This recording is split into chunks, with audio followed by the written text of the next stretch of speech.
I'd like to call the meeting to order. Please rise for the pledge. I pledge allegiance to the flag of the United States of America and to the republic for which it stands, one nation, under God, indivisible, with liberty and justice for all. Good evening, everyone. We're starting the evening out with presentations, two different presentations from the high school. On our agenda, we originally had the creative writing program first, but we had to switch that up. So we will start with Rockville High School's spring musical, The Little Shop of Horrors. Mr. Rocket. Thank you so much, ladies and gentlemen. So first, by way of context, I'm going to pass out a couple of our posters because these are certainly pertinent to what we're talking about tonight. So if you just kind of look at those and pass them on. You may recognize these from being posted in the lobby of the auditorium. This is part of Rockville High School's heritage, and really that's what we're looking to continue tonight, or to restart, so to speak. I'm sure you'll all recognize some of those musicals. At one time, Rockville High School had just a fabulous, fabulous musical program. For some years now, we haven't had a musical there at the high school. There's been continuing murder mysteries, which have been great, drama club, which have also been great, but we feel the need to reinstitute this particular tradition. One of the reasons is the high level of student participation it generates. In our current production, what we hope to put on this year, Little Shop of Horrors, we have 65 kids participating in that. And it's not just the musicians, the singers, the actors, the stage crew, the stage construction folks. We're really building a community, different people glomming on to different aspects of it. In terms of the wide variety of kids is just fabulous. I do have our budget for this particular play, which I'll pass around. You can see this musical is about a $14,000 production. That's on the lower side for such high school productions. At the end of last year, we began laying the groundwork for this year's production by getting a team of teachers, see who might be interested, talking to various students. Earlier this year, we met with a regional expert, the drama and musical teacher at Manchester High School. He did a great job meeting with us and assisting us in laying the groundwork for a typical high school production. He said they can range up into the $20,000s of dollars for a production. That's, of course, for a mature program that has ongoing community resources, funding sources, etc. We're starting smaller, but it's still a big pill for us at over $14,000. We were aggressive in some of our income projections you see down at the bottom in terms of ticket sales and things like that. But still, we're in the neighborhood, thank you, Rachel, of about $8,000 short. You may recall that I did put a small stipend in this year's budget to begin towards paying one of the folks to direct the musical, because this is something you have to build over time. So for that reason, we're asking you to approve the transfer that I think was put in front of you a week or so ago in terms of helping us fund this. Again, what do I point to, aside from the fact that it's fun, a community builder, and a reinstitution of a tradition? I'm looking at those 65 kids that are participating this year. And for me, the biggest thing is it's not just one group of kids. It's a wide variety of kids. Some like construction, working with Ms. Beelan, building the sets. Some like the singing, they work with Ms. Shuttleworth. Some like the drama aspect, they work with our director, Mr. Amenta. So it's just a wide variety of kids. So I do ask for your approval of that transfer to help us put this on and restart that program at the high school. To fill in the details and maybe more, Ms. Shuttleworth and Mr. Amenta are musical director and co-director. Hi, good evening. So myself and Mr. Menta, he was a student teacher at Rockville High School, and now he's actually interning, and he's using the musical as his internship, which is really a great, cool community thing for him to be interning about. Are directing the musical this year. We have two students here, Logan Blaisdell and Tyler Rodriguez. They're going to show you just a little snippet from the show. They're not completely memorized yet because we did just kind of start, so if you see them with books, that's why. But they are going to give you just a little snippet of the show. Mr. Rocket is totally right when he says that we have 65 students and it's growing. We've had students come up and ask us to design the program, design t-shirts. We've had students come up and ask us to be involved in sound and lights. So it's a huge community thing. If you think we only have about 850 students at the school, so you're looking at almost 10% of the population that's involved in this, which is really fantastic. So we're really excited and we're having a lot of fun, I think. So we're going to give you just a little snippet of what it's going to look like. Tyler and Logan.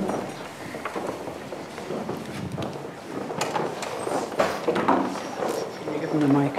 Oh, they won't need it. You sure? Don't trust me. Excuse me. Sorry. Hang on, guys.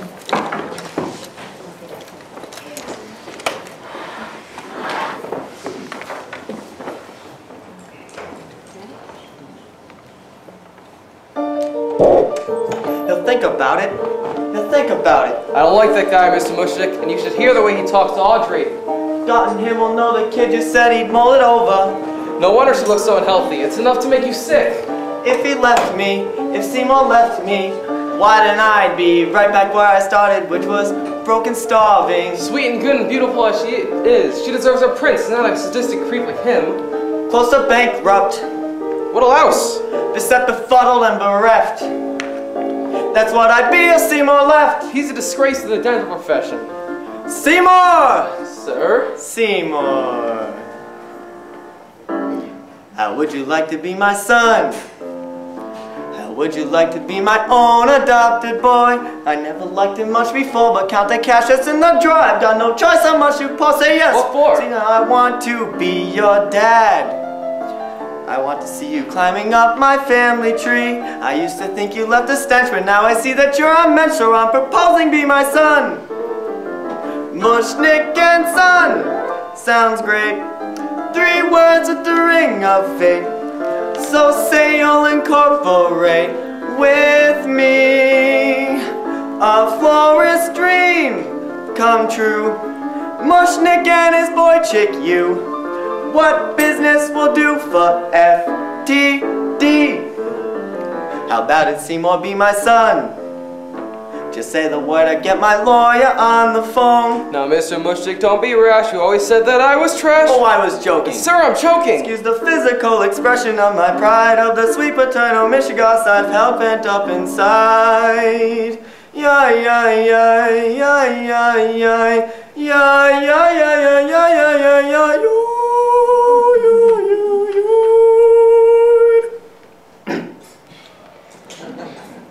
Gee. So? Well? You? Go ahead and say it, Seymour, tell me that you will. Gee, I'd really like to, but I'll hold my breath until... okay, you win, I'll be your son! Hooray, when I be my son! Drop the papers dead, I'm touched, I really am. And when you reach age 83, I'll let you come move in with me. You swear? I promise. What a son!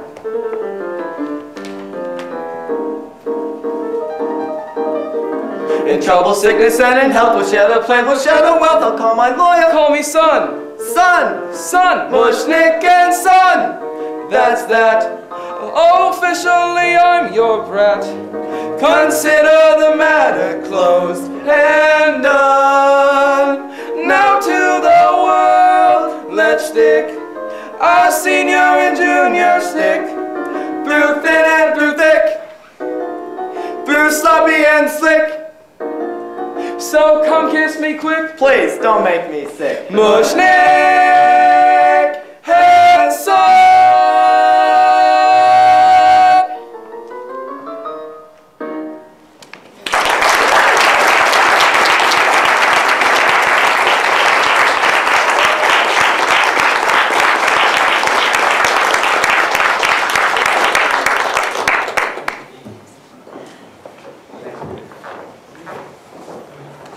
Well, thank you so much. Again, Ms. Shuttleworth, Mr. Amenta. Logan Bladesdell and Tyler Rodriguez. Do you have any questions regarding our plans or the production we're doing or anything like that? Well, first of all, I just want to say that was wonderful. Thank you so much. That was terrific. That really was. But now, Mr. Stansel. So I am a Maggie Klein, Eileen Sullivan, 1992 Golden Goose graduate. And I believe, if I counted correctly, 10 of the posters on the wall are mine, including 2 musicals. Nice. And I, once upon a time, was a musical theater major before I realized that I would make a lousy waiter in New York City. So I know that some of my fellow board members are going to object on financial grounds, but I just like to say that personally I would be fully in favor of it. I think that the community from the musical theater perspective is such a large and outreaching place, and I know it made my 4 years of high school at Rockville a lot better. With that said, one other thing that I'd like to encourage you to pursue is alumni donations. Right. There is an active alumni group of Golden Goose players. We even had a reunion a year and a half ago. So definitely, if you have information on how they could donate, Right. then I suggest you get that out there immediately. I see Ms. Shuttleworth making a note about that. Did you want to say something? Yeah. We are collecting ad sales and shout outs and things like that for our ads, for our program. So we are doing some active selling to make sure we are raising some funds for the musical. We've already sold 2 ads at $50 each, so that's $100 that we've raised right there. And we've just started. So we are actively going out and pursuing local businesses to raise some of the funds to hopefully continue as we go forward into the next years, but also to help to raise money for this year as well. In terms of donations, if people want to donate, can they just mail it directly to Rockville, care of who? Just send it to Rockville High School, Ms. Shuttleworth or myself. Okay, thank you very much. Thank you. Other questions? Mrs. R? I can't imagine anyone denying that it isn't a great opportunity for the students who participate and for those who don't, and for the school community and all those wonderful things that you said, Mr. Rocket. I wouldn't dispute those at all. What I would question is the timing. Seems to me that maybe some fundraising should have been done and some planning should have been done in advance of. And I'm going to be the wet blanket. I'm very hard pressed to find that funding because we just had a meeting. We took a risk of $27,000, and I can't imagine where that would come from, quite honestly, with the other things that we did with budget this evening. I'd love to see the program reinstituted and the musicals done every spring, but to make that commitment without the funding sets people up to be disappointed. I would prefer to plan for it and plan the expense and plan the fundraising, and I understand that the expectations at the bottom of you are simply expectations. So there's no guarantee there. The board exposure, I think, would be more than I would be willing to take a risk with, because we didn't have the chance to plan it. Right, so I very much appreciate your comments. I will tell you, really, I listened with 2 ears. One was the planning aspect, the other the financial aspect. With respect to the planning, it did begin last year, planning some of the structures we have in place, whether it be a musical or a larger drama production, etc. We got, I mentioned the expert, we got him from Manchester, Ed Tyler. He's a regional expert in local theater. Mr. Amenta's put on local theaters. So our planning for this production really began in October, when we had the first of those meetings. With respect to the financial thing, part of it we saw was the cart and the horse aspect. These kinds of things you need to do to generate excitement, to raise money so you can do again. We just didn't see it as really practical in the near-term future for us to be able to fundraise to the extent of $14,000. We don't think we'll need anywhere near that amount of money for the board. We hope to really find those targets. There, as you say, estimates, but we're going to be aggressive. So, but I appreciate your comments, and I know it's not a reflection on the enthusiasm for the program. So, Mr. Rocket, you're asking us to approve a transfer of funds from one of your Rockville High accounts into your student activity account? Yes. And that's for $34.75? Yes, and so that came from our positive behavioral support program, which we budgeted for last year, intending to institute it. That was a program, what we call a token-based economy system, where kids do certain things, well, they get some kind of token, a movie pass or something like that. As our school climate committee looked at that more and more, they just don't think that's going to work at the high school, and so they're not going to institute that. The reason I used that account was the spirit is kind of the same. Both are related to school climate. I look at this from my perspective, not as a musical issue, but as a school climate issue. So they were generally related, so that's why I identified that account as generally related. Right. Now, I understand. I guess my question is, the transfer of funds does not affect our current budget because the money is there. What I question is what happens if you are short in your fundraising and there's a balance due? What are you hoping for then? Well, a couple things. First of all, as Ms. Shuttleworth and some others know, when they go to buy lumber in the next couple of days, they use the Principal's American Express card. So I'm putting skin in the game to the extent of, you know, probably $700 or $800. I mean, that's how confident I am as to the outcome and how personally I believe in this kind of stuff. We have others that step up also. And if it worst came to worst and we were short, we would attempt to identify other accounts and come back to the board and say, may we transfer these accounts? So I never in my mind envisioned extra funding for something like this. So you're not anticipating the board find money from outside of Rockville High School? Well, not exactly. Nice try, Chairman Fisher.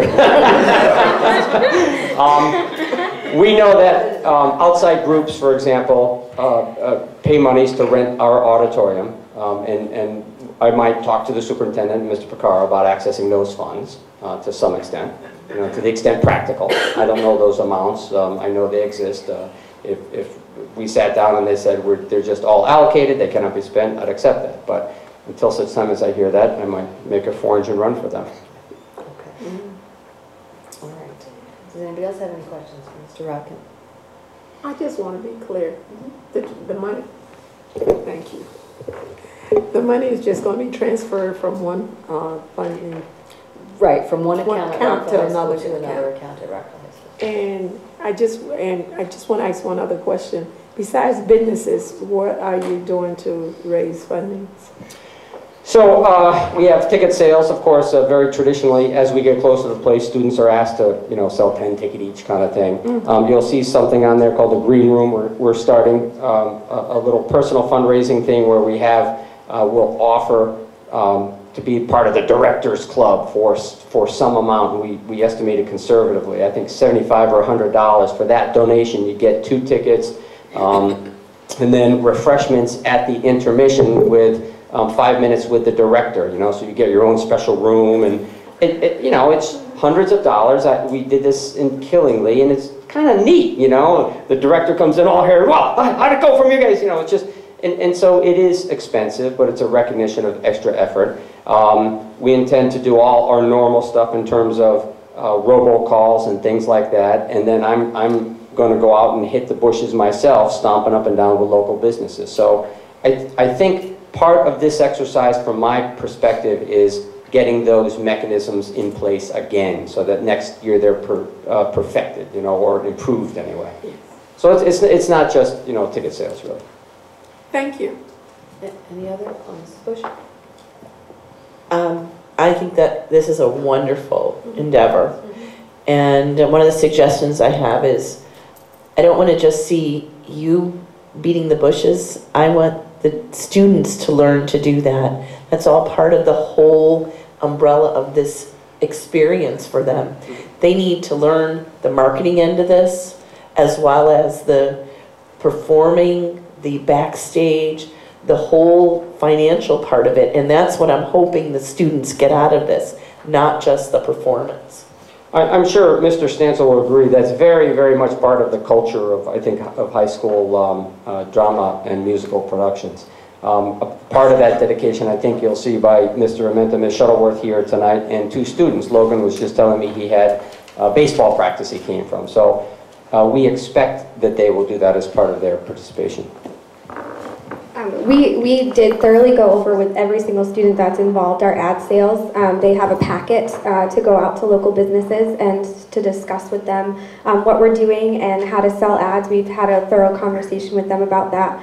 So they are very much aware of the financial aspects that go into it, and we made sure that we told them it's you that needs to go out and do these sales and raise the money, tickets as well, and there's actually even an incentive. The student who sells the most in money will get a prize at the end. So all 65 students right now are competing. So it's quite funny to see them in the hallways talking to each other about it. So they are definitely very much involved in the financial aspect as well as all of the other aspects of the production. Thank you. I really want this to be a life experience for them and not just the, you know, the final product. I mean, geez. Oh my God. Sorry. Mr. Wolf. Question on you know, the operating costs. I understand that completely. I'm just curious as to how the personnel costs were derived and what went into those figures there. Sure. Really, in consultation with Ed Tyler from Manchester, he brought several years of his budgets, not only from the high school, but from community theater.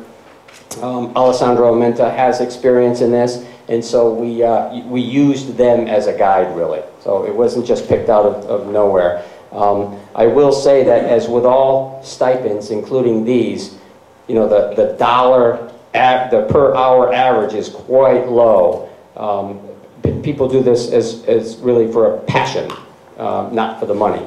So the money's on the low end in terms of what they get, but it's you know, acceptable in terms of our first run. So we did it with Manchester's guidance, really. Can I ask what the rental fee is for? The play itself, I guess we rent. Oh. This play has several very large puppets, very large. So we're renting them from Manchester High School. So that's where that comes from. Thank you. Is it the royalties we pay for the play? Yes, royalties. Thank you. See, I know my stuff, Ms. Shuttleworth. Anybody else have any questions? Mrs. Arn? Help me understand, Mr. Rocky, because Yes.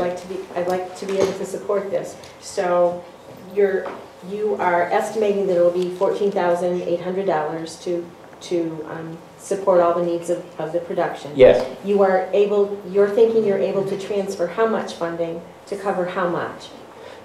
So we think we'll be able to raise from the production about $6,475. Right. We're looking to transfer the $3,400 or so that I put in before. That gets us to about $10,000. I might go knocking at the superintendent's door for more afterwards, and if not, then I'll start looking internally.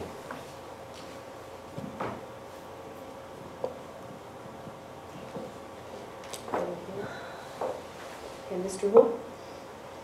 I'd like to make a motion that the Board of Education approve the budget transfer request submitted by Mr. Rocket to transfer funds from object code 56900, there are supplies and materials, to the object code 51121, Rockville High School General Student Activities, in the amount of $3,475. Is there a second, Mr. Kemp?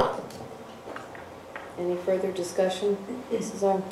All I have is this. I'm wondering where that information came from. That was at our Finance Committee meeting last time, and we... Oh. And it was in the regular finance report, I'm sorry, and we decided to hold off until tonight when we could hear more about their efforts. And Do you mind just repeating the numbers, Mr. Gould, that's all? Yep. It's object code 56900, and it's moving to object code 51121. That's other supplies and materials is moving to general student activity in the amount of $3,475.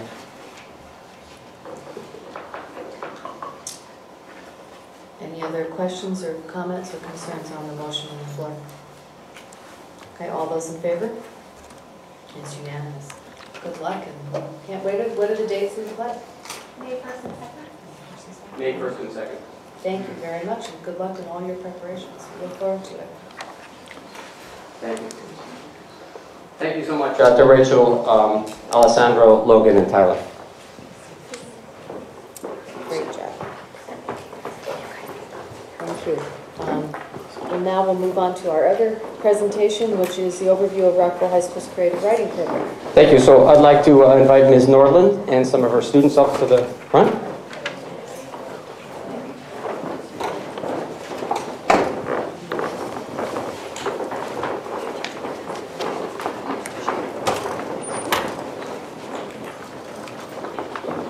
So my hope is you have read in a lot of the good news that we get from the high school about the successes of the creative writing program at Rockville High School.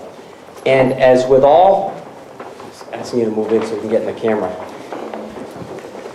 As with all programs, while it is a team effort at the high school, really this one would not be anywhere near successful without the captain in the form of Ms. Vicki Nordland. She has really instilled a passion in kids. She works with them beginning 10th grade and sometimes earlier, and develops them over the course of years. And the creative writing program has really developed into a regional powerhouse. And when I say a regional powerhouse in terms of creating, I don't mean the North Central Connecticut region. I mean the New England and Middle Seaboard States region. We've won national awards and are competitive nationally. It's a fabulous program, and all the kids that participated are just awesome kids.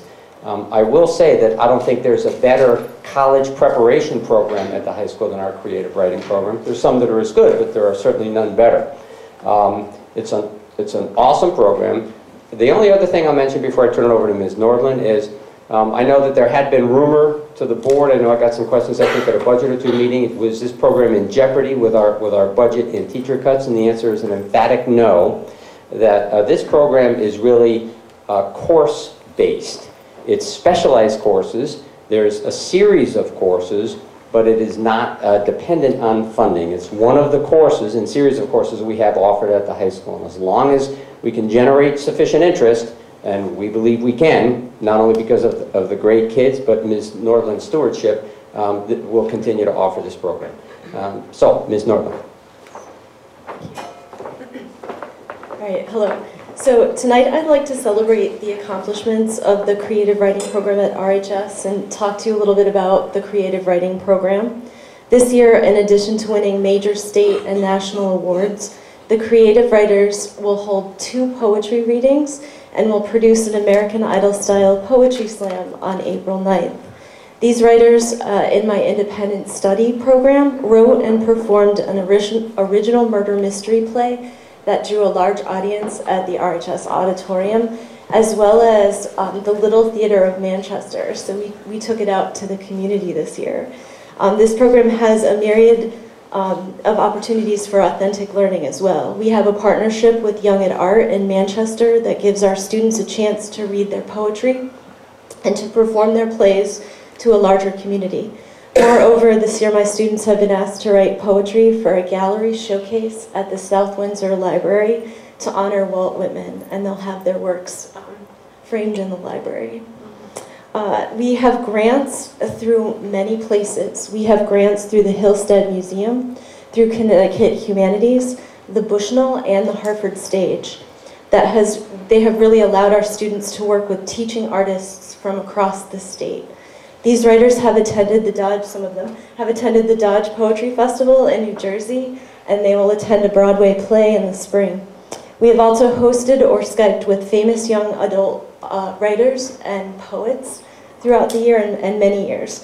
We really are a top-notch creative writing program that excels at every genre, and for the past 10 years, we have won more writing awards than any other public or private school in Connecticut, and that includes the art schools as well.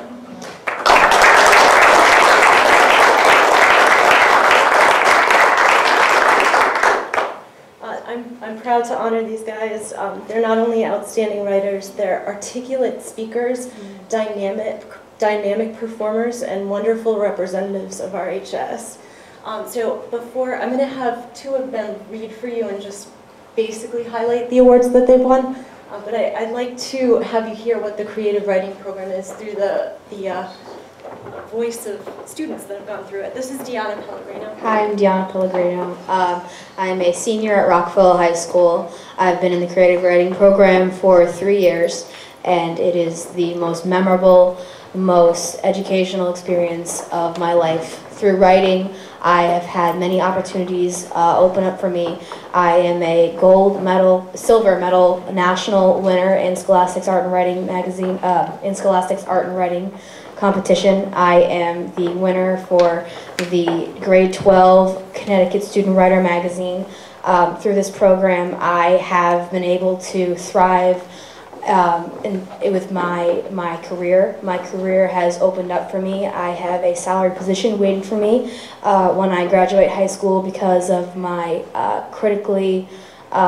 my new understanding of critical writing. I help a master's degree economist with her writing and going over projects. This program has made my high school experience so wonderful and beautifully constructed with a rigorous writing routine. I have excelled as a writer, and I don't know where I would be without this program. I'm going to turn it over to Trevor. It's Trevor Siders. Yes. Hello, my name is Trevor Siders. We could really stand in front of you and talk about this program for days, and we really wouldn't run out of wonderful things to say about it. It really does help. And just to describe a little bit the structure of the program, sophomore year, students are introduced to Creative Writing 1 and 2, the first and second semesters of the course, where you get almost a general overview of the different genres of writing. You write short stories, you write very short one-acts, you work on a lot of poetry in the beginning of the year. Art class worked on children's stories in the second half of the year, and we actually went down and read to the younger children in the elementary schools, and that was really fun and a really neat experience to see someone experience what you've made and enjoy it. It's a really exciting feeling. And from there you move on to advanced creative writing, where it's still a broader view, a broader spectrum, but you work on what you've built over the past year. You expand on the tools that you've acquired, and you really focus in on what it is that you really enjoy doing as a person. And then you get to where Deanna and I are now in independent study, where you can really decide what it is in the creative form that you love to do and just want to do, and you never want to stop. And you can work on that, and you can work with Miss Nordland to get better in that profession. And so they were able to write the murder mystery, and they were able to work on that together as a group and really make that what they wanted it to be. And some of us have been working on poetry and really working on getting concise and getting accurate and really being able to express whatever emotion we're seeking to express in the exact words that we want to tell it in. And it's really just an experience. It's hard to describe in a short amount of time, but it's a fundamental part now, I think, of my life and of most of the people, if not all of the people here. It becomes a piece of you, and I don't think it's something that I would ever be able to forget, even if I wanted to, and I definitely don't want to. Okay, so just a quick highlight. I'm just going to run through some of the awards to give you a highlight. RHS will have 4 published pieces and 10 honorable mentions in the UConn's 2015 Connecticut Student Writer magazine. We were the only school to have winners in every category: fiction, poetry, essay, and drama. So it's not just poetry, or it's not just one aspect of writing that these guys are good at. They're good at everything. Our students won more awards in this than any other high school in Connecticut. And just to kind of raise your hand when I call your name, these guys were winners in this: Trevor Siders, Deanna Pellegrino, Joyce Hida, Winona Sheff, and Kylie Kearney were all winners in this. Junior Kylie Kearney has also been cited for excellence in the prestigious Nancy Thorpe National Poetry Contest. Her poem earned an honorable mention in a field of 1,000 poems. Vivian Fanji is a winner in the Right Here, Right Now 10-minute high school playwriting competition. And it's an annual competition for high schools across New England, and she'll work with the Trinity Repertory Company to see her play come alive in that theater. It's an amazing experience. Sam Westwood and Aaron Gagne, who's not here, were both winners of the prestigious Hartford Stage Write-On playwriting competition, and they also worked with a professional playwright and dramaturge and saw their play come alive at the Hartford Stage. Joyce Hida and Winona Sheff have been selected to participate in the Hartford Stage's Project Transform team. They, along with 14 other students from across Connecticut, will work closely with Hartford Stage's Natalie Pertz and a special guest artist to create and perform a theater piece, and it's excellent that they're working with other high school students as well. Winona has also been chosen to attend the prestigious New England Young Writers Conference at Breadloaf, and it's incredibly competitive, and it's dependent on writing abilities. And she's going to perform her winning poem for you tonight. Did you want the mic or? No, I don't need the mic. She waits. Yeah, okay, hold on. She waits for someone to recognize she's not there, wondering if anyone has noticed. Her house overflows with unwanted pasts and hopeful futures. Her mother's never home and her father doesn't care, so she creates magic with her hands. Lets dreams sit at the tips of her fingers. Tinfoil mandalas dangle from the willow outside her childhood home as chestnut layers spread through dead grass blades. In rain, she listens and picks at flower petals with broken nails. Anxiety dresses her frail body, covering her confidence. Underneath the willow lies hope and despair, hugging curves she never wished for. She just wants to be happy. Regret lingers at the corner of her eyes, hatred washing her cheeks clear. 2 months ago, she slipped on pills and needles, planting a willow with the wrong boy. His thoughts not worth her ink. Ice paints her throat, rushing sleep from weakened lips.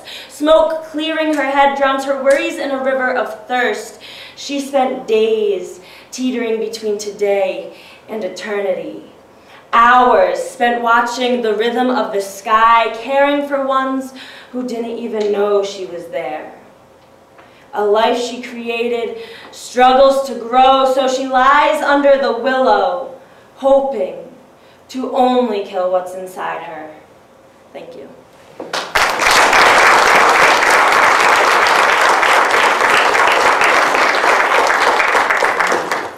Just a few more. Junior Mallory Chabris is a finalist in the 8th Annual High School Poetry Prize Competition, sponsored by the Poetry Center at Smith College. She's going to have dinner with poet Natalie Diaz, who's headlining for the Sunken Garden. I get to go too. So this is exciting. And she gets to read her work at the Smith College Auditorium, which is incredible. And Mallory and Cassie Schambeck, who's not here, have also qualified for the Connecticut Slam Team state finals at the Bushnell. They'll be competing for a spot in the Brave New Voices International Slam Poetry Slam for the international team and festival to take place in July. So Mallory is going to read her winning work.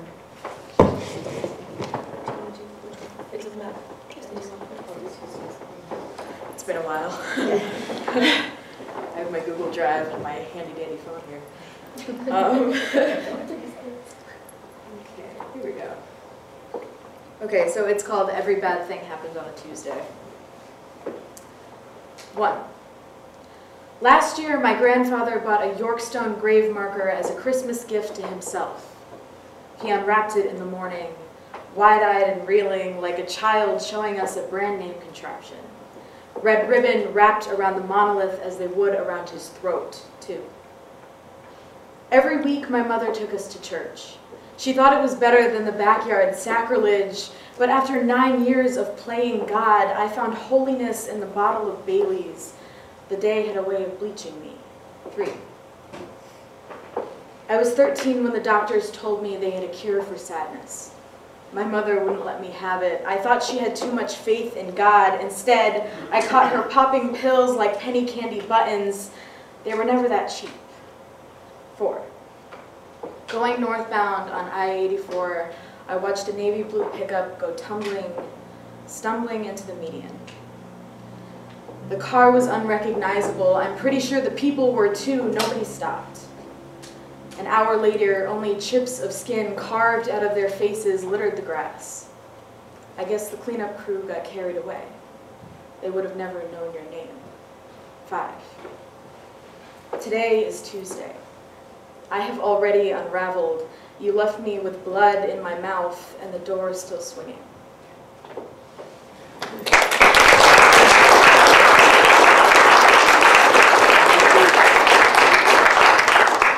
And one more award.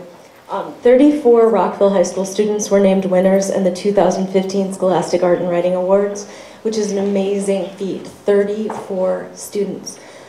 We had 76 awards this year, including 10 gold keys, 25 silver keys, and 41 honorable mentions. Again, the highest number of any participating high school in the state of Connecticut. Just quickly raise your hand. Winona, Chef, Mallory Chabris, Ashley Adams, Deanna Pellegrino, Joyce Hida, and Kylie Kearney are all recipients of these regional awards, and Ashley Adams received one of 2 2015 Gold Writing Portfolio Awards. So it's the bulk of all of her work deemed gold by Scholastic. And to top all of this off, Deanna and Zach Malouf, who's not here, were national medal winners out of a field of 300,000 people. They will take a bow on Carnegie Hall on June 11th, and I just think that that's an incredible accomplishment. National winners.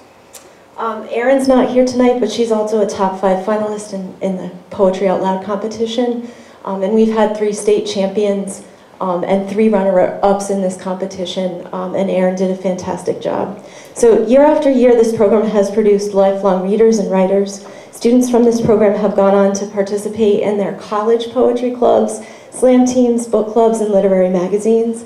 And I know many students have come back to say that they've joined writing groups and still attend readings long, long after they've graduated.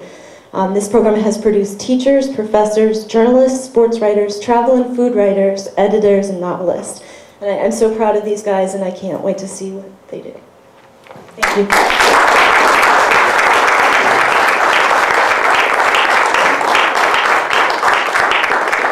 Thank you so, so much, and you all make us so very proud for representing Vernon school system, and we just congratulate you on all your awards. You guys are amazing. You really are. Thank you. Thank you so, so much.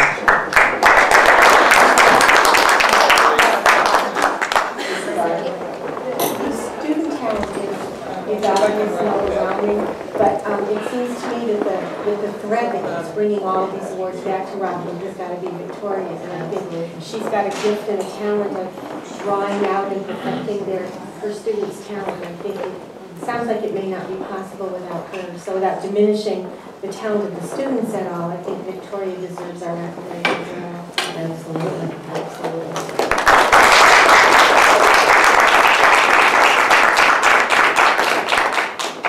Thank you so much, everyone. You guys are wonderful. Thank you so much, Mrs. Norton, for all that you put into this program.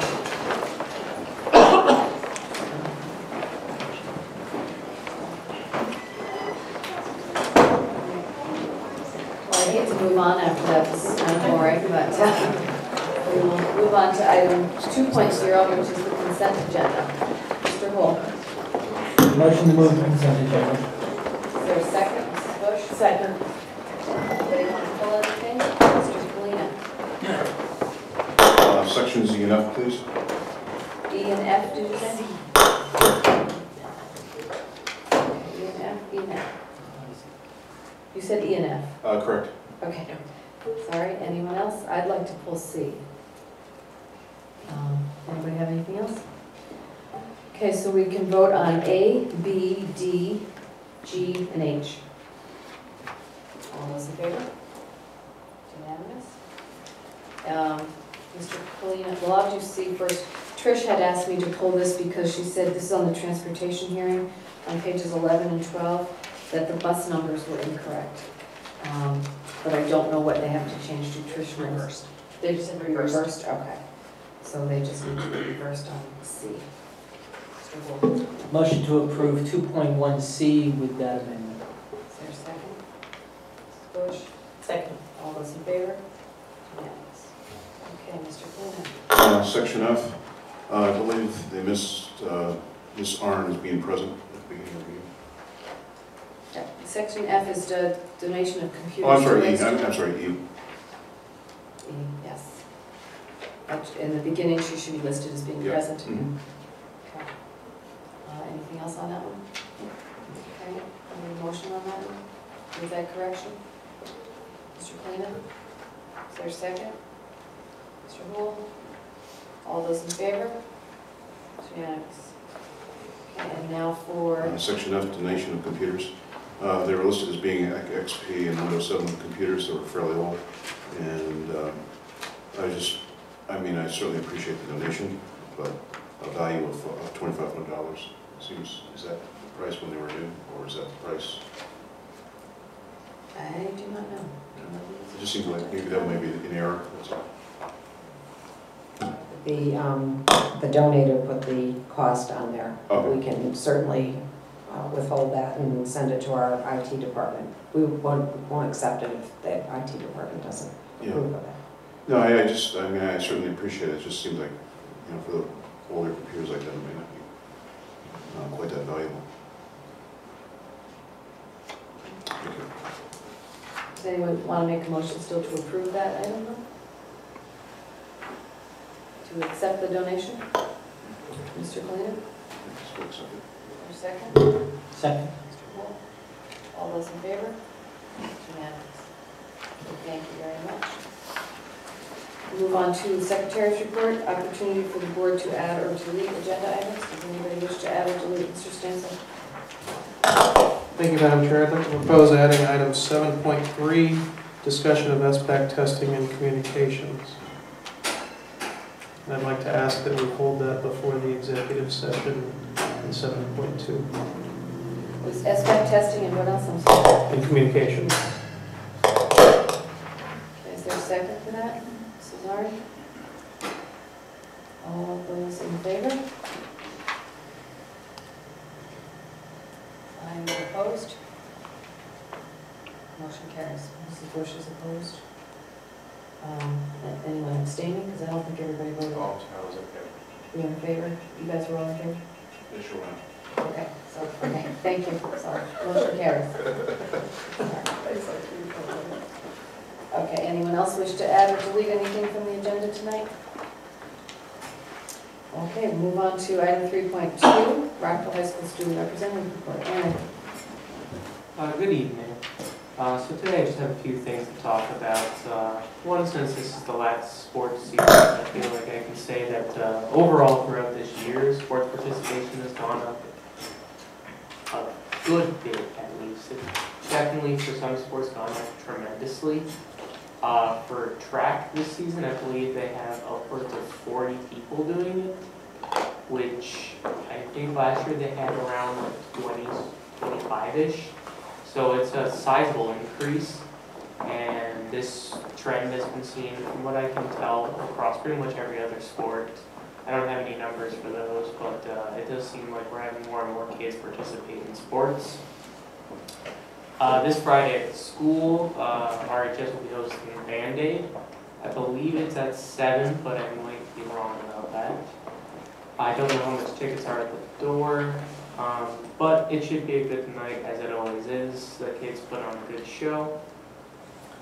Also, for the Italy field trip that's coming up, they've been hosting fundraisers this past week at BurgerFi and tonight at Chipotle's.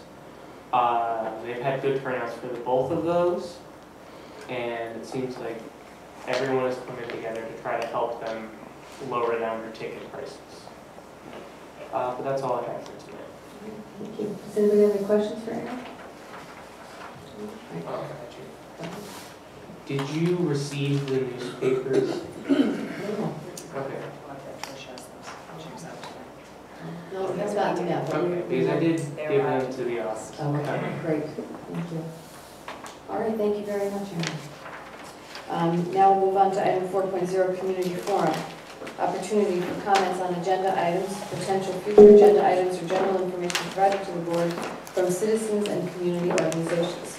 Is there anyone who wishes to address the board this evening? Please come forward, sign your name, state your address. You don't have a guidelines? Yeah, I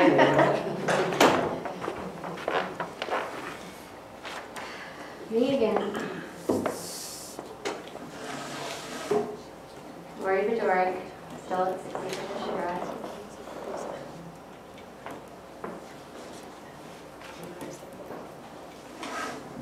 Okay, so it's been a while since I've talked to most of you about, or that you've heard me speak about Common Core State Standards and SBAC testing. You can't read with it open. Tonight I'm here just to tell you, the full board, that like last year, I've informed Dr. Conway that my kids will not be taking the SBAC test this year. I've actually asked other parents who also refuse to allow their kids to be tested to be here tonight. That would be my posse over there. I told them they didn't need to speak, but if they'd like to stand, they've also opted their children, or I'm sorry, they've also asked that their children not be tested this year. Just to show you that I am not the only one in the district who has asked that my children not be tested, and there are more. This has actually been a very popular discussion thread on the Facebook pact page in the last couple weeks. This year I actually thought about letting my kids take the SBAC. I don't believe it's a valid assessment of much of anything, and I really don't care how my kids do, but why not? My deciding factors were privacy concerns. I have no idea who is gathering and selling information about my kids if they should take this test. I have fear of how the results will be improperly used to evaluate our teachers in schools here in the district. And most importantly, politicians chasing dollars, not educators with my children's best interests in mind, are the ones who decided they should be subjected to it. I wish more educators would stand up and refuse to put our kids through this, but I understand many don't in fear of repercussions, so I do this for them too. So anyway, the whole point of being here tonight is just to let you know and speak to you is that the opt-out movement that's taking place all over the country has been slow to reach Vernon, but it is here, and we'd like to see something done about it. And I know it's larger than all of you.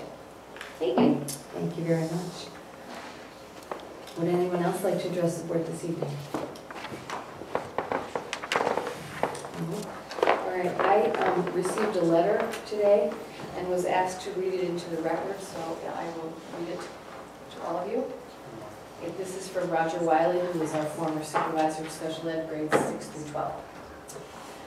Dear Board of Education members, I am writing this letter on behalf of Mr. Todd Giansanti.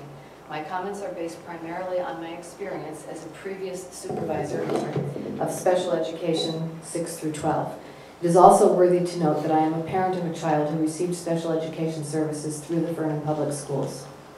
In adherence to the sound organizational practice of succession planning, a good leader will nurture and guide identified employees in the development of preferred practices.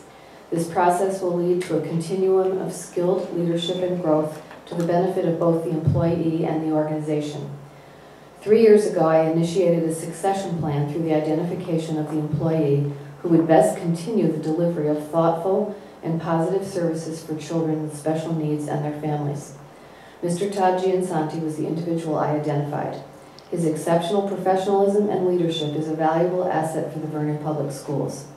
In mentoring his academic and professional development, I invited him to actively participate in several of the most challenging administrative situations this district has encountered. His performance in all cases was exceptional. He is a cogent thinker and considers all options in the seeking of solutions. This team builder possesses the required skills to enhance collaboration among all parties in the education of our students.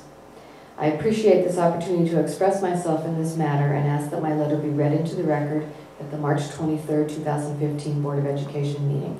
Sincerely, Roger Wiley. I just wanted to honor his request to read it into the record. Okay. And now we will move on to item 5.0, personnel. 5.1, assignment of Director of Teaching and Learning. Dr. Conway. Thank you very much. We have on our staff a very accomplished administrator, Mr. Robert Testa, who had been a principal at Lake Street School, and for the past 2 years has been the director, has been a curriculum coordinator for STEM, science, technology, engineering, and mathematics. Has done an outstanding job.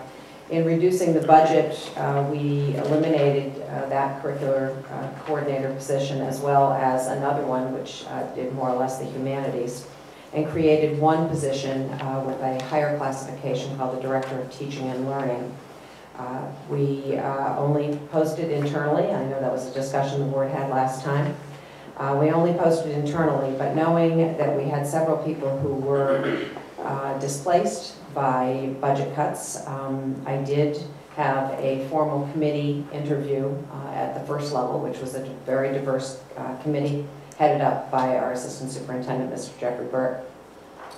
At that point, I then also asked the finalist, and there was only one finalist that the committee sent forward, to have a central office interview, just as we do with outside candidates. As I said, there were several administrators interested in the position. I thought it was very important that we look at all of their skill sets before I make an assignment. So I invited the board into that process, and certainly we will do that again this Wednesday night when we're looking at the adult education director as well. And so I'm asking the board to affirm that assignment of Bob Testa to the position of Director of Teaching and Learning. It's not necessary that you do it, although I think that it would be a very good thing that Bob knows he has your support in this new role. Mr. Kalina. I make a motion that the Vernon Board of Education affirm the assignment of Robert Testa to the position of Director of Teaching and Learning effective July 1, 2015. Is there a second? Mr. Bull. Second motion. Any discussion, comments, concerns? No? Oh, Mrs. Russell, sorry.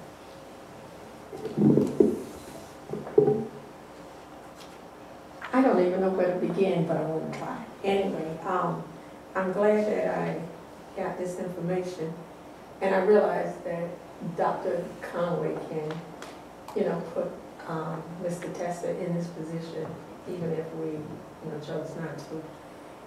But I'm just wondering why, with Dr. Conway, why don't you, because obviously it's in our bylaws that you can do that. And I was just wondering, why, is this a courtesy thing for the board on your part? It is at this point, and I just thought it was an important offering to make. Certainly the board has had discussions. We had 4 administrative openings, and we chose to go internally for them. And so one of them we have advertised outside as the board requested, and we actually, I think interviews are beginning shortly with those candidates who are interested in that position. So you're right, over the past 5 years, some administrators have been appointed, some, and anybody from the outside obviously was appointed rather, from the outside. Anyone from the inside, we've just been making those assignments. I have already made these positions, especially the Director of Teaching and Learning and Adult Ed, very public positions, and wanting a lot of input, and so that's where I go. You're right, I don't have to do that. I thought that would be a slap in the face to the board to just say no action needed, and I didn't think that was fair to the board. Any other questions, comments, or concerns? Okay, all those in favor of the motion on the floor? It's unanimous. Congratulations. And thank you very much, Mr. Testa. I welcome you in your new role. Okay, we'll move on to item 6.0, curriculum. 6.1, standard-based report card and teacher-parent guide sample. Mr. Hurt. Through the chair. Good evening, and thank you for allowing me this opportunity to give you an update on some progress for our report card at the elementary level. Just to give you some history, we've had a large committee of teachers, and through the work of our 2 curriculum leaders, to start with, it was Mr. Justin Gussie and Mr. Bob Testa, and now with Ms. Jaya Vijayasekar. I've been working with those teachers for the past 14 months on taking a look at our current report card for our K through 5 and taking a look at our move to new standards, and realized that our expectations were not being clearly expressed through our current report card. And we wanted to take the opportunity to come up with a better way to inform parents about the progress of their students. And through that discussion and through the series of committee meetings, we determined that a standards-based report card would be the best solution to that. And we were close to being ready at the end of last year, but we felt that we really wanted to take the extra time, make sure it was done right, done correctly. And also we were onboarding a new student management system through Aspen, and we didn't want to rush that as well. We are able to, in our new student management system, able to put our standards-based report card into the computer system to allow for our teachers to use that information, use that system. So what you have in front of your packet, this is a quick note from me to parents just to give them some brief information. We want to make sure that we give them every opportunity to find out about the new report card. We want to give them ample time to know that this is coming, so we sent out this note with the current report card. You can see it's just very brief saying we are introducing a new report card in the next year. But also that there'll be future opportunities, and amongst them we're probably going to be producing a video. I know that we've had a couple information sessions, for instance, on the Common Core and on the MAP NEWA assessment, and while they were somewhat well attended, the SBAC one and the Common Core, I would say about 75 to 100 folks were there. And it's much more difficult for people to get out at night. So what we decided to do to help get the information out was to actually create a video. And we'll be working with the 2 curriculum leaders and myself and our excellent tech ed department to create a quick online video to give them an overview. And then we are going to look for other solutions. We're going to reach out to PTOs and see what they like to have, run some evening events with their PTO groups to give them some more information. And we'll also be producing, as you can see, if you flip through the packet, you go to basically the 4th page in there. We're going to be producing a roadmap for each grade level and for ELA and math. So it's more information that's going to be provided for K through 5. Each grade will have this. You'll have 2 versions for each grade, English and math. And essentially they'll have that information at their fingertips. We're going to have these posted on our websites starting in the spring for people to get an understanding of where we're going, not only in what the report card is reporting, but how are we teaching in a new way. So it's called the roadmap. And luckily enough, we didn't have to actually create these. We were able to borrow these from an organization you can see there at the bottom. It's a Great City Schools. So we were able to adapt those, and we fairly say on their website, please borrow this information. Just want to quickly go over, in your packet you have 2 examples. One is mathematics and ELA report card. The first thing you notice that will be different is our academic key up there in terms of standards. Now standards-based basically means that we set an expectation for a specific skill, and for the most part that skill will be attained by the end of the school year. In some cases, K through 2, we have different levels of skills that should be attained by the end of the trimester. So we are working with teachers to help educate them in that, and there's much more information for teachers that we'll be providing them. We're also going to be doing at least 1 PD training at the end of this year, and more information for them in the summer on how to actually use this new report card. But you can see, for instance, in mathematics, we also want to make sure that it was in parent-friendly language. Under mathematical practices, you can see it says make sense of problems or explains problem-solving strategies, models, and uses tools. So these are fairly simplistic language. We did not take directly from the Connecticut core standards and put them into the report card, frankly because in some cases it would be over 100 standards that we'd be trying to put into a report card. So our committees did an excellent job of synthesizing these down into the core elements that we expect our students to know and be able to do by the end of the trimester and by the end of the year. And we're going to be working with teachers on how do we actually assess that. On the back side of those, for instance, if you take make sense of problems, on the back side of that there are direct correlations to Common Core standards, and that our teachers will be able to incorporate those in their instruction. But the most important thing to remember also is that we've already developed all of our curriculum K through 12. It is standards-based, and it is not driving our instruction, it is a guidance to help in good instruction. So I want to make sure that it's perfectly clear that we're not teaching to a test or we're teaching to the standards. We are adapting standards to Vernon's own standards. So again, to give you a quick summary, these standards are going to be at every grade level, K through 5. We'll be working with parents to make sure that they're informed of this. I've asked Bob and Jaya to come later in April, possibly early May, to give a further, more deeper presentation on this. But we wanted to make sure we got this information to you as it was getting out to parents. So again, the parents were receiving that quick note. We're going to be putting more information on the website, and then we'll be hopefully getting enough information out there so people feel comfortable with transitioning to our new standards-based report card.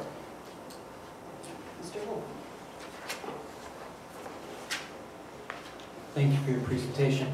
I like the idea of the standards-based report card in the elementary grades.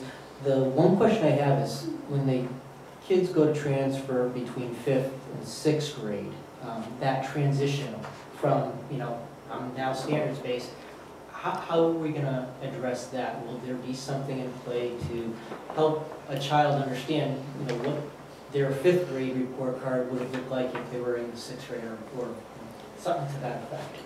Thank you, through the chair.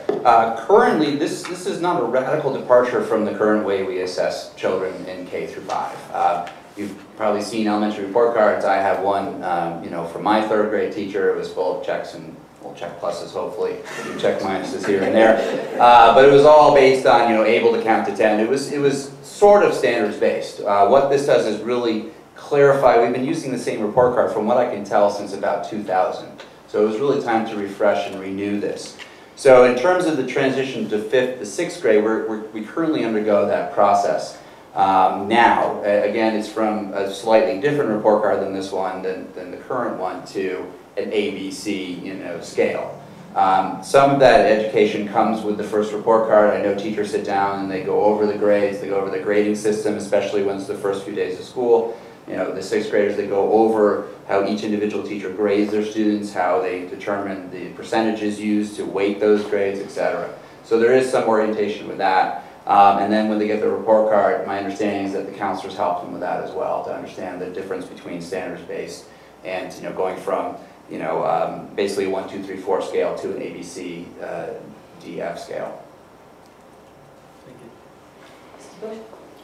Looking through the report card, there's a lot of teacher ease in there when it comes to like phonics and phonological understandings and things like that. I might want to recommend that you have a glossary available to parents so that they understand what that means, so that each teacher doesn't have to go through the whole explanation of each term, segmentation, all those things that we know as teachers, because I'm looking at the 1st grade one, and I think it's great, but you need to make sure you have those terms defined for the parents.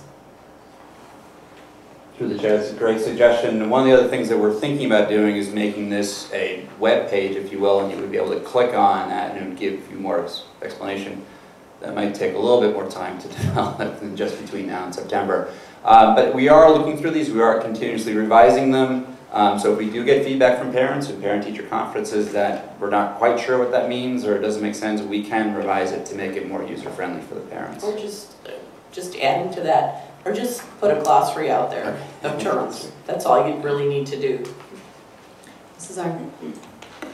through you to Mr. Berg, can you explain to me the difference between working towards standards and not meeting standards? Yes. They sound the same. Again, behind each one of these, we're going to be working with teachers, and as a matter of fact, each grade level has had a team of teachers. So first grade language arts teachers have been working on this, and they're the ones who create these concepts. And then we have correlated our lesson plans and our unit guides to these standards. So there's actually a direct correlation between those. And the expectation, again, it is somewhat subjective in the sense that the teacher's going to have to determine, has this student met the standards for the end of trimester for retelling key ideas and details. So there's a certain expectation that they're supposed to meet by the end of trimester 1. It's going to be up to the teacher through their daily observation of that student, through collection of work, and exit tickets, etc. We do also have pre and post assessments, I believe, in a majority of our courses K through 5, and we're continuing to develop those 4 through 5. So we do have those materials to help teachers generate that, but again, like any other grade, it's going to be somewhat subjective and just the teacher knowing that student. But we do, again, standards because we are incorporating standards into our assignments throughout the course of that trimester. Maybe I didn't ask the question right. I'm looking at the academic key, and it says that students are working toward the standard. That's one key, and the other one says not meeting the standard. I'm trying to understand the difference between that. If the student isn't getting it, I would assume they're all working toward it. What's the difference between working toward it and not meeting it? Obviously, not meeting means they're really not even working within the standard. They're not clearly understanding it at all. Working towards the district standards means there just needs a little bit more effort, and they'll probably meet that standard soon.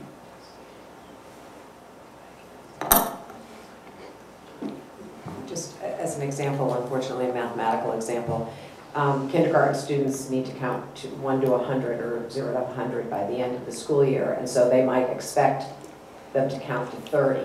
And so a student that's that's working towards that would be at least 30, maybe higher than 30. A student who is not able to count up to 30 yet is not meeting the standards yet. It's not there. So yes, they're working towards it, but they're not at that interim goal that the teachers have set. And I know Mr. Burt gave a language arts, but they are defining, the teachers themselves are defining what they expect the child to do at each trimester mark.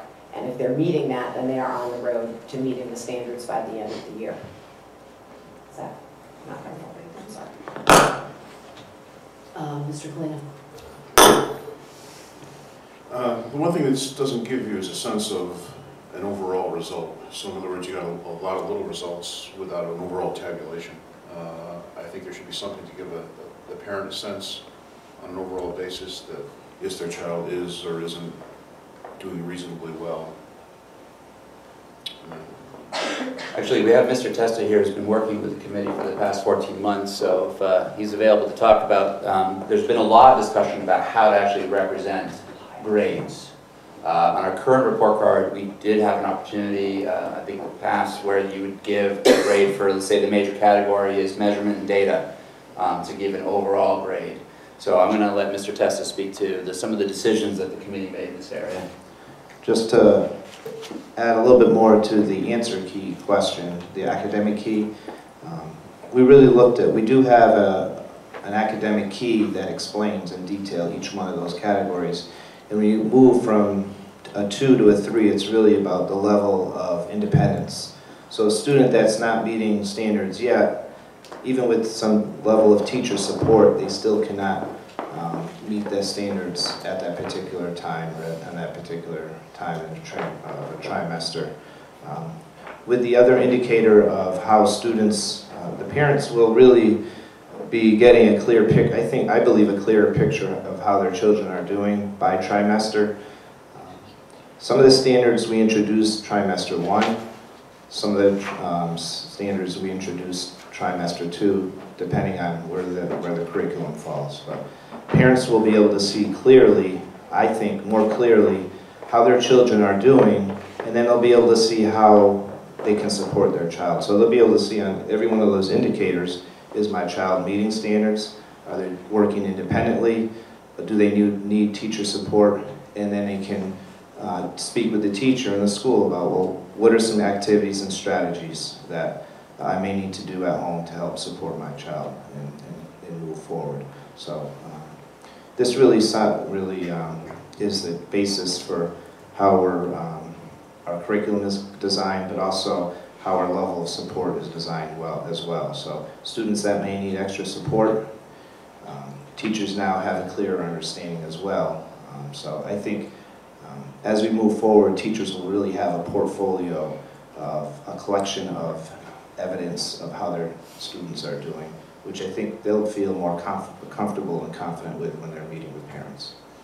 As a follow-on to that, I have a concern that you'll have it misinterpreted because you've got some 15 to 20 measures or data points in each trimester. And if a child isn't doing quite so well in some of them but doing pretty well in others, how does a parent overall get an overall feel? And I think that's what I'm trying to say, is because that could be misinterpreted based on parental and cultural upbringing.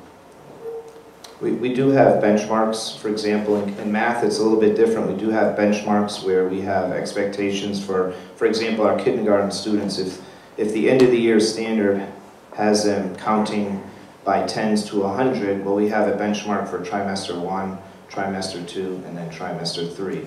So teachers will understand that. We will also include that on the report card so parents understand what's the expectation for trimester 1. Especially for kindergarten and first graders, where we see so much growth throughout the course of the year.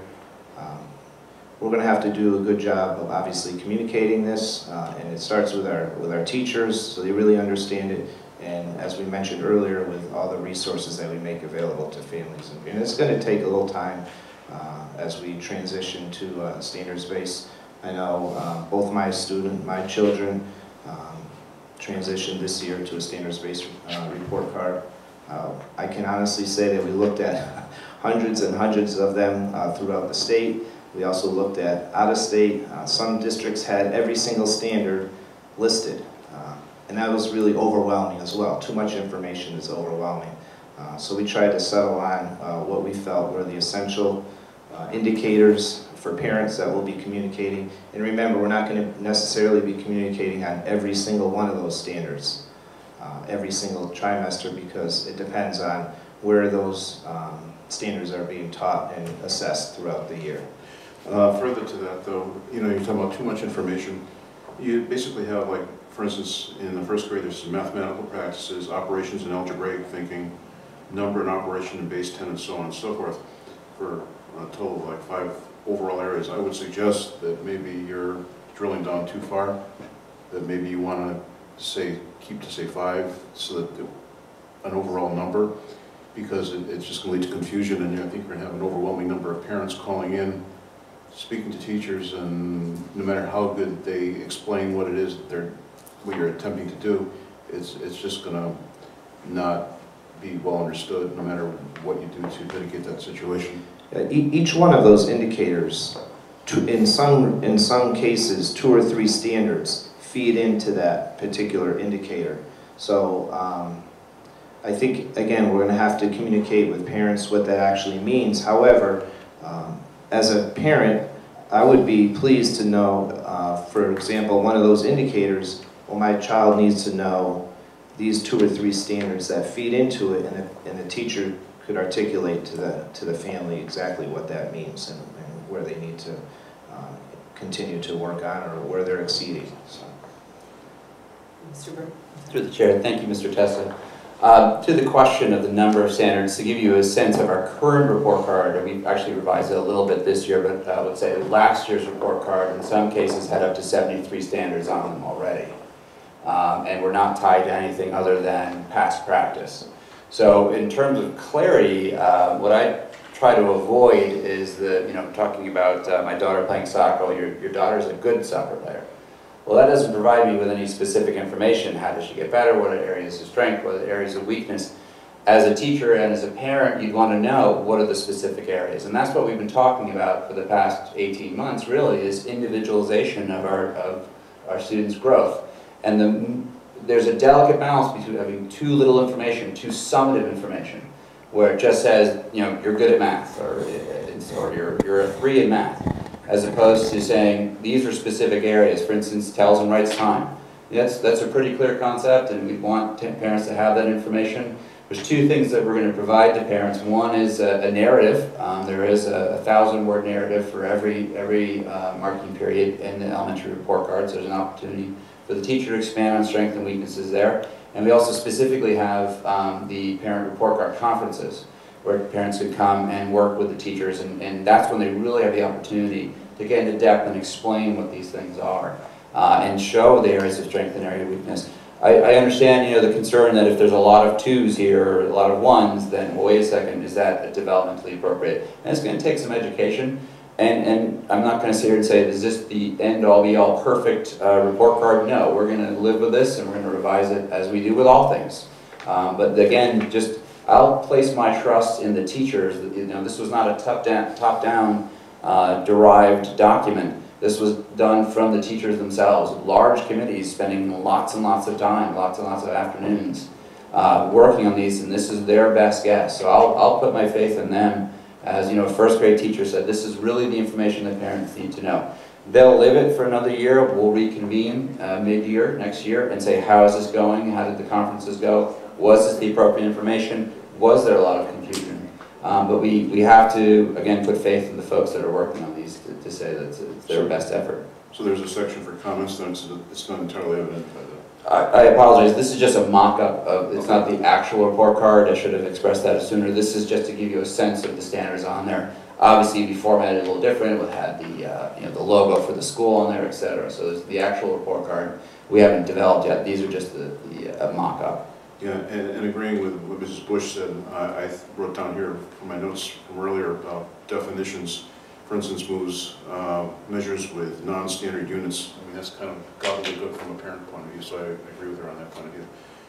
But I'm not entirely convinced that this is the be-all and end-all, like you said. Mr. Kemp. Well, I hope it's not the end-all, because I don't understand most of it, and I have to say that there are terms in here that I don't understand, and the average parent, I don't, you know, I've been doing this a long time, and if I look at some of the terminology in here, as Laura said, there needs to be a glossary and then some. Because if one of your goals was to make it parent-friendly, this certainly is not it. If I were a parent looking at this for the first time, I would just cringe. Now, one of the things that when you bring a product to market, you do focus groups. I don't know if the teachers, with all of the time that they spent in creating what they created here, brought in some average parents that might be considered part of a focus group and say, well, what do you think of this? Because if you bring out a new soda or a new cereal and the focus groups don't like it, they don't do it. So if this is going to work, it has to be understood and embraced by the people that are going to look at this and then hopefully work with their children as a result. Now, I have to tell you, properties of operations, what's that? Describe shares. This is first grade. And then we just drive down to the student actually doing this. Explains problem-solving strategies. This is your document. First grader. First grader's going to explain a problem-solving strategy? Yes. Okay. Well. That is the expectation. All right. And then phonological awareness. Now really, the average parent, I don't know what that means. I don't think the average parent does. Most things in this country are written to the 6th grade level anyway. Less than that. I think, if I may interrupt, I'm seeing folks fixating on that foundational skills. I think we did not remove some of the precursors there before the colon there, so I apologize for that. But I would say, you know, uses tools to publish writing, describes people, places, things, and events with relevant details. Personally, I think those are easy to access for most adults. Uses great appropriate vocabulary. So we do have some work to do on these. These are, you know, again, I wanted to give you a precursor to those. We still have time between now and next next fall to really fine tune these. So these are important things to bring back to me. Thank you very much. It's almost a small focus group here for me to take this information back, and Mr. Testa will bring that back for us. And I agree that's a great idea, that we should get some parents on board and take a look at this and see what their thoughts are. Thank you. Well, if you don't mind me saying so further, it explains, first grader now, explains major differences between books that tell stories and books that give information. First grader. Through the chair, I've seen this lesson, and they're able to do it. I've actually been in classrooms where they're doing this. I'm not a trained educator, okay? But I'm still a parent, a grandparent, and I have to understand what these objectives are here.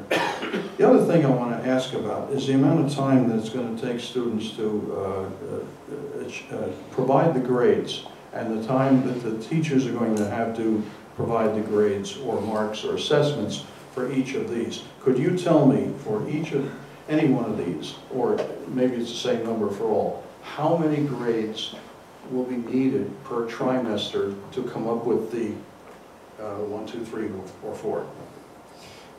I think, if I may, try to avoid using the assumption of a high school type grade book, where you have specific assignments that are due, etc. You have to remember that in an elementary classroom there's a lot of group work, there's a lot of teacher one-on-one time. We have, for instance, the one you were just talking about tells the difference between basically fiction and nonfiction. There's an opportunity for a teacher to confer with that individual student on a regular basis on their understandings of those texts.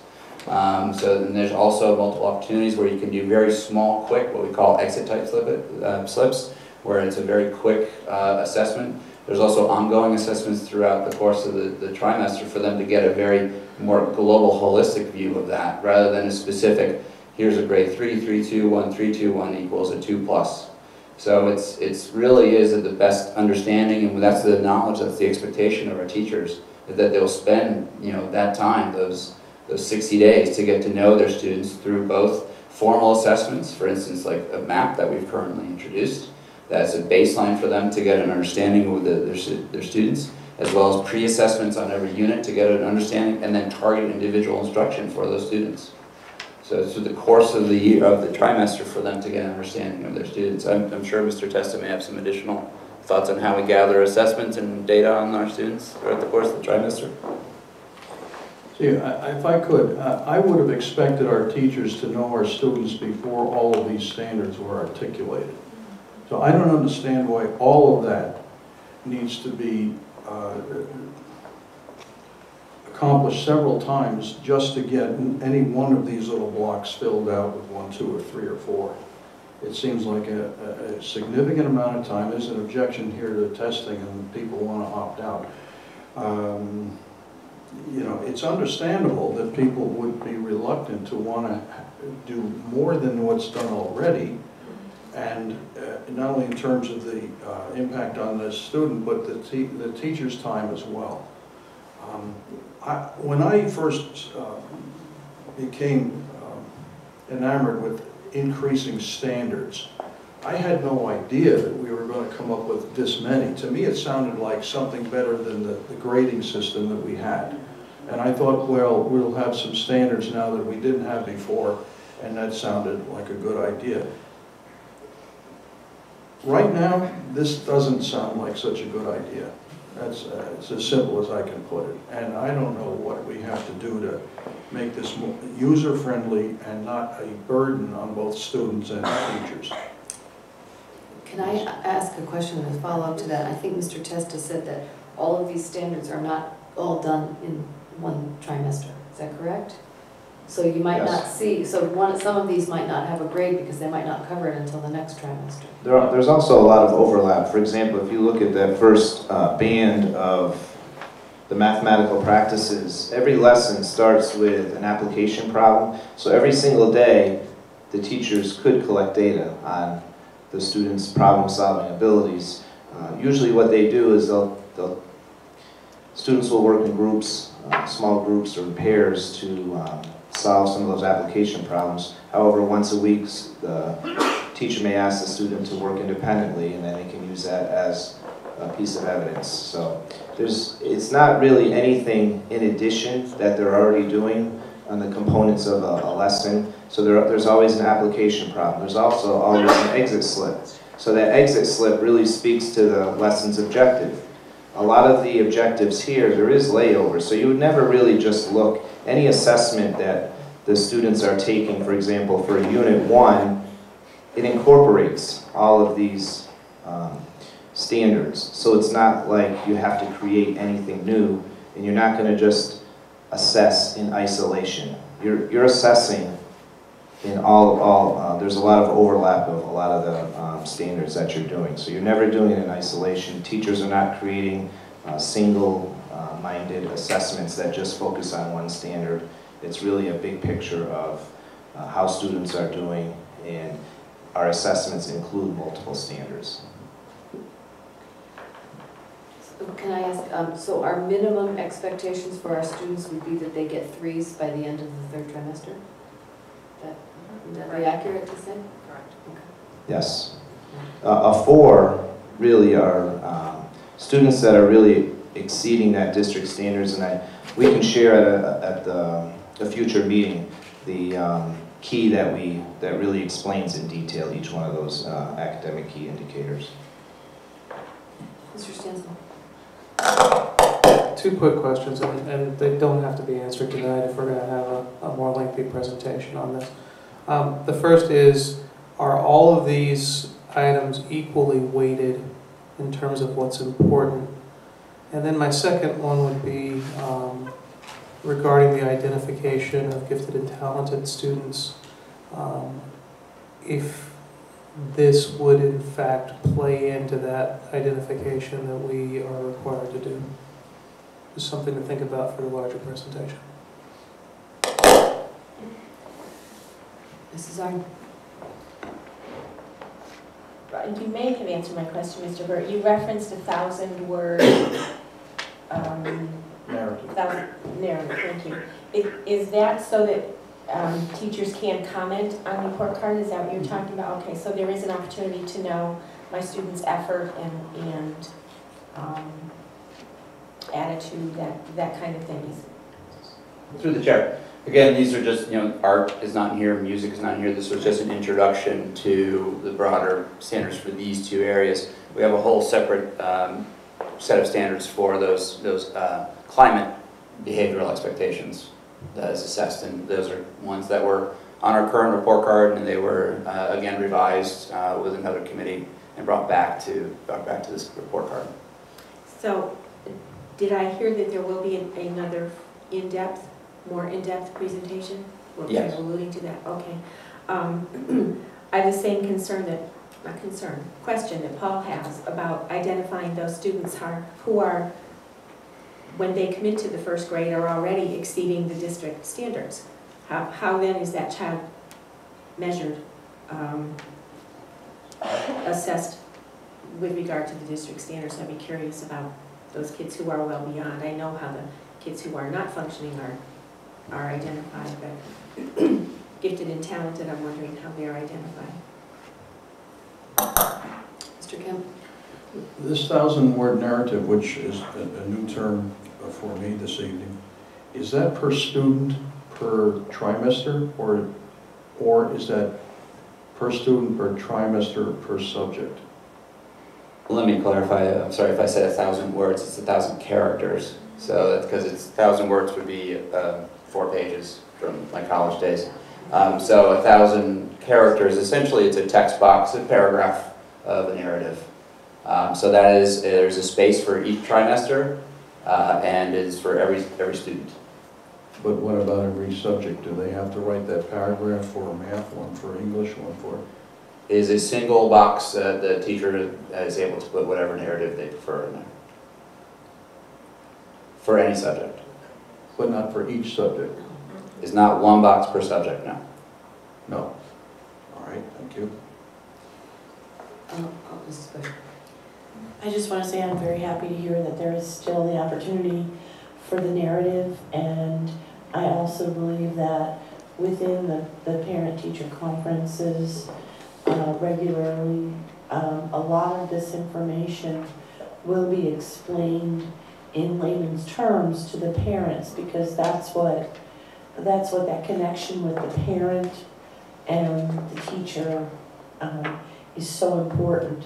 Because yes, you're going to get that, piece of paper, you're going to see the narrative, but I don't think it actually is the best connection until you actually have that parent-teacher conference. I know that moving from a grade-based to a standard-based, with the idea of performance tasks and everything incorporated into it, is difficult for parents to understand. I still have parents coming to me and saying, so does that 2 mean it's a C or a D? And that's what we have to educate the parents. You cannot put those, can't put those letters on this type of assessment.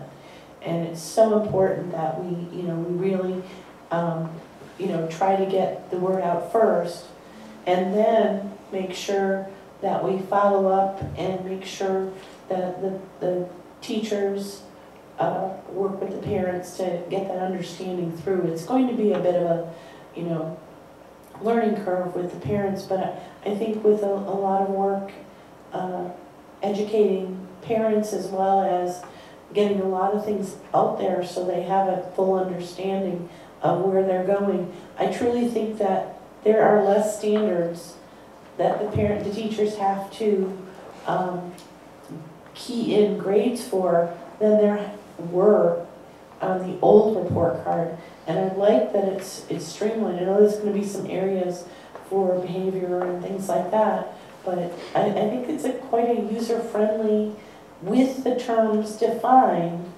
report card. Being a first grade teacher and living it, I think it's well done. Mrs. Russell. Mrs. Bush just touched upon report cards in conference. I'm wondering, are each parent required to attend teachers' conferences here? They are all invited and all encouraged, strongly encouraged. We get close to 100% in the fall. We do not get that in the spring. Why do we not? Why do we give the report cards out before the conference? So they'll have time to review them before they have a conference.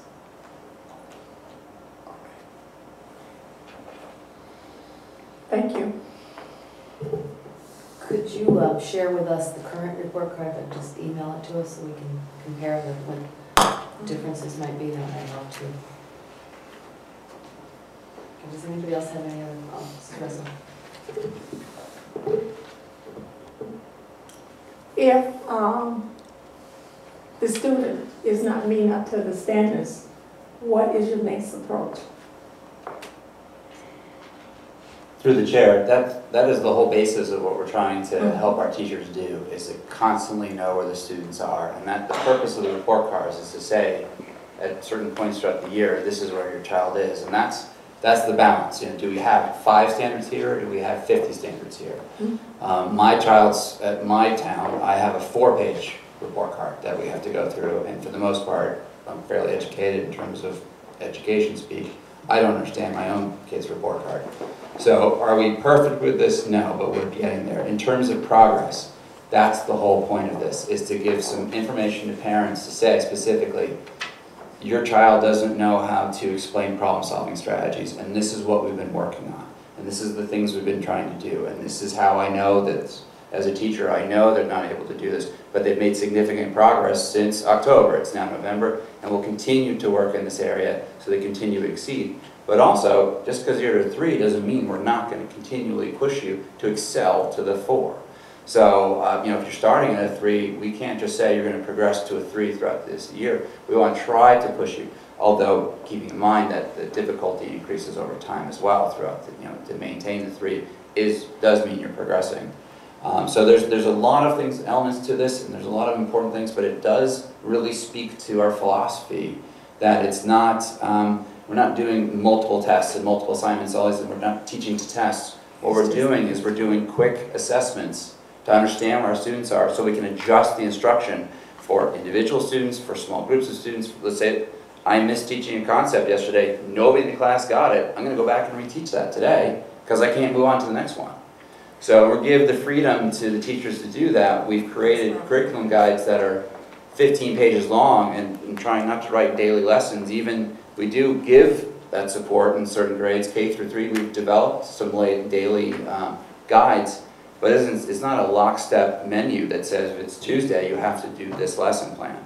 We give the creative freedom, if you will, to teachers to use their best judgment, how to interpret standards, how to use our curriculum, how to use our resources, but to best target their instruction towards those students sitting in front of them, which is really what we're, in the long run, if the test at the end of the unit, that just gives us a benchmark. We should be checking along our kids every single day to get a sense of where they are, and I should be adjusting my instruction along the way. Thank you. Mrs. Arndt. Will you consider for your next presentation talking about it's all standards based, and you're just letting parents know how their child is on the scale of meeting the standards, and then they get to 6th grade and they're getting letter grades. And there's no longer a measure of standards, or not for the parents anyway. So that transition, and I'm not disagreeing with this, I think there's a ton of information in that elementary school report card. I'm not disagreeing with it at all. But we're getting people to think about standards, and then we're going back to ABC, and which is a better way to understand how your child is progressing and learning. If I may, through the chair, it's interesting, we just had this conversation about the high school and middle school, about the concept of standards-based, and that in particular is very difficult for parents to wrap their heads around. And that we do know of a couple districts that moved that way, and then now are moving back to ABC grades, just because it was so difficult for people to understand, especially high school, because you're thinking college transcripts, you're thinking, where do I rank in honors, and etc. It was very difficult to translate that because it's so ingrained this concept of Carnegie units and ABC grading. So that is a great question, and we are openly talking about it with the middle school administration.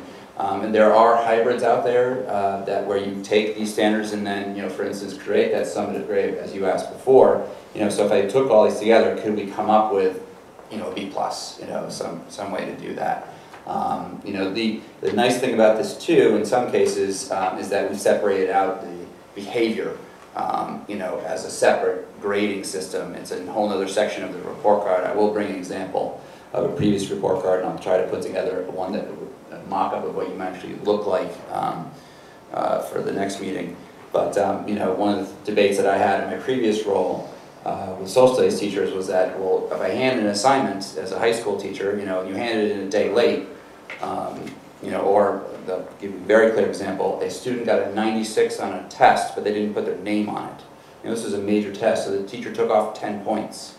So if I were to look at this as standards-based, all of a sudden I'm at a B range, but really my ability level is at the A range. So how do we separate those two things? I want to change their behavior. You got to put your name on stuff, or you're not going to get credit for it. Okay, that's a good behavior to learn. But I should be able to show my ability. So there's ways of doing these things, but again, it's your institutionalized knowledge in this area is really about the ABC grade, and it's just one big grade you plunk on a report card and send it home. So what does that mean? And I'm not quite sure what that means. So that's from a teacher. But I'm not proposing one method over the other. I'm just wondering about that transition and reflecting learning and compared to the standards. I don't know how. I don't know. I'll wait for you to explain. Anyone else have anything? Mr. Polino? Just an impression, and take it for what it's worth, but to me, when Mrs. Bush was saying about educate the parents, to me it sounds, and don't take this the wrong way, but it sounds like it's the tail wagging the dog. I just don't, and especially in light of what you said about some districts are moving back towards the traditional method, and then the problem with the transition. I don't know, you'd have to do a lot to convince me that this is worthwhile. I do think that the conferences are going to have to be a little longer than the current 15 minutes, right?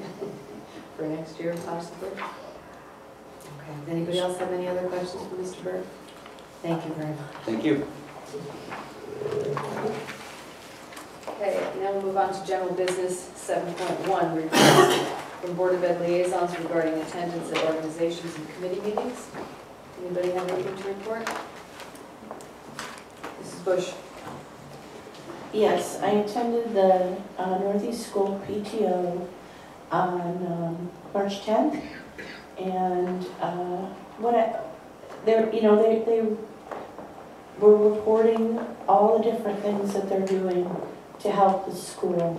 They have like their fundraisers, they had game nights that get the families involved and give them fun things to do together as a family. One of the things that I just wanted to comment on is that the parents in the schools that are active on the PTOs and in different ways in the school, I just have to commend them because they're part of their child's life and they're making a difference by helping out. Because to be honest, it's a lot of thankless work as well that they do, and even the fundraisers, they get a couple $100 here, a couple $100 there, and they're all trying so hard, and I just have to commend them for their hard work, and we do appreciate them. The second thing I wanted to talk about was they are having a competition for the Rage Robotics team that we have with several schools in the area. Tolland High School, his kids at East Hartford High School, as well as Rockville High School, are going to be competing at the district, one of the regional events at Hartford Public this weekend on Saturday and Sunday. And they have won a district in Reading, Mass. a few weeks ago, and they're doing really well this year. And I'd like to invite anybody who'd like to come see the team in action. Hartford Public, in the big field house they have, or the gym, is going to be, I think it's going to be like 9 to 4 or 5 on Saturday and on Sunday. And come cheer on the team. Thank you. Does anybody else have anything, Mr. Kemp? Yes, I attended the PTO President's meeting on the 18th, and one of the highlights of that meeting was a presentation by Kathy Rabai, who is currently the president of the Vernon Education Foundation, President for Life, I understand, Kathy. Something like that. But it was Kathy's opportunity to explain a little bit about the Education Foundation and try to reach out to them, I think were your words, to make the PTOs more aware of the existence of the foundation and develop cooperative efforts to pursue mutual goals, if I'm summarizing that correctly. Would you like to say anything on behalf of the foundation this evening?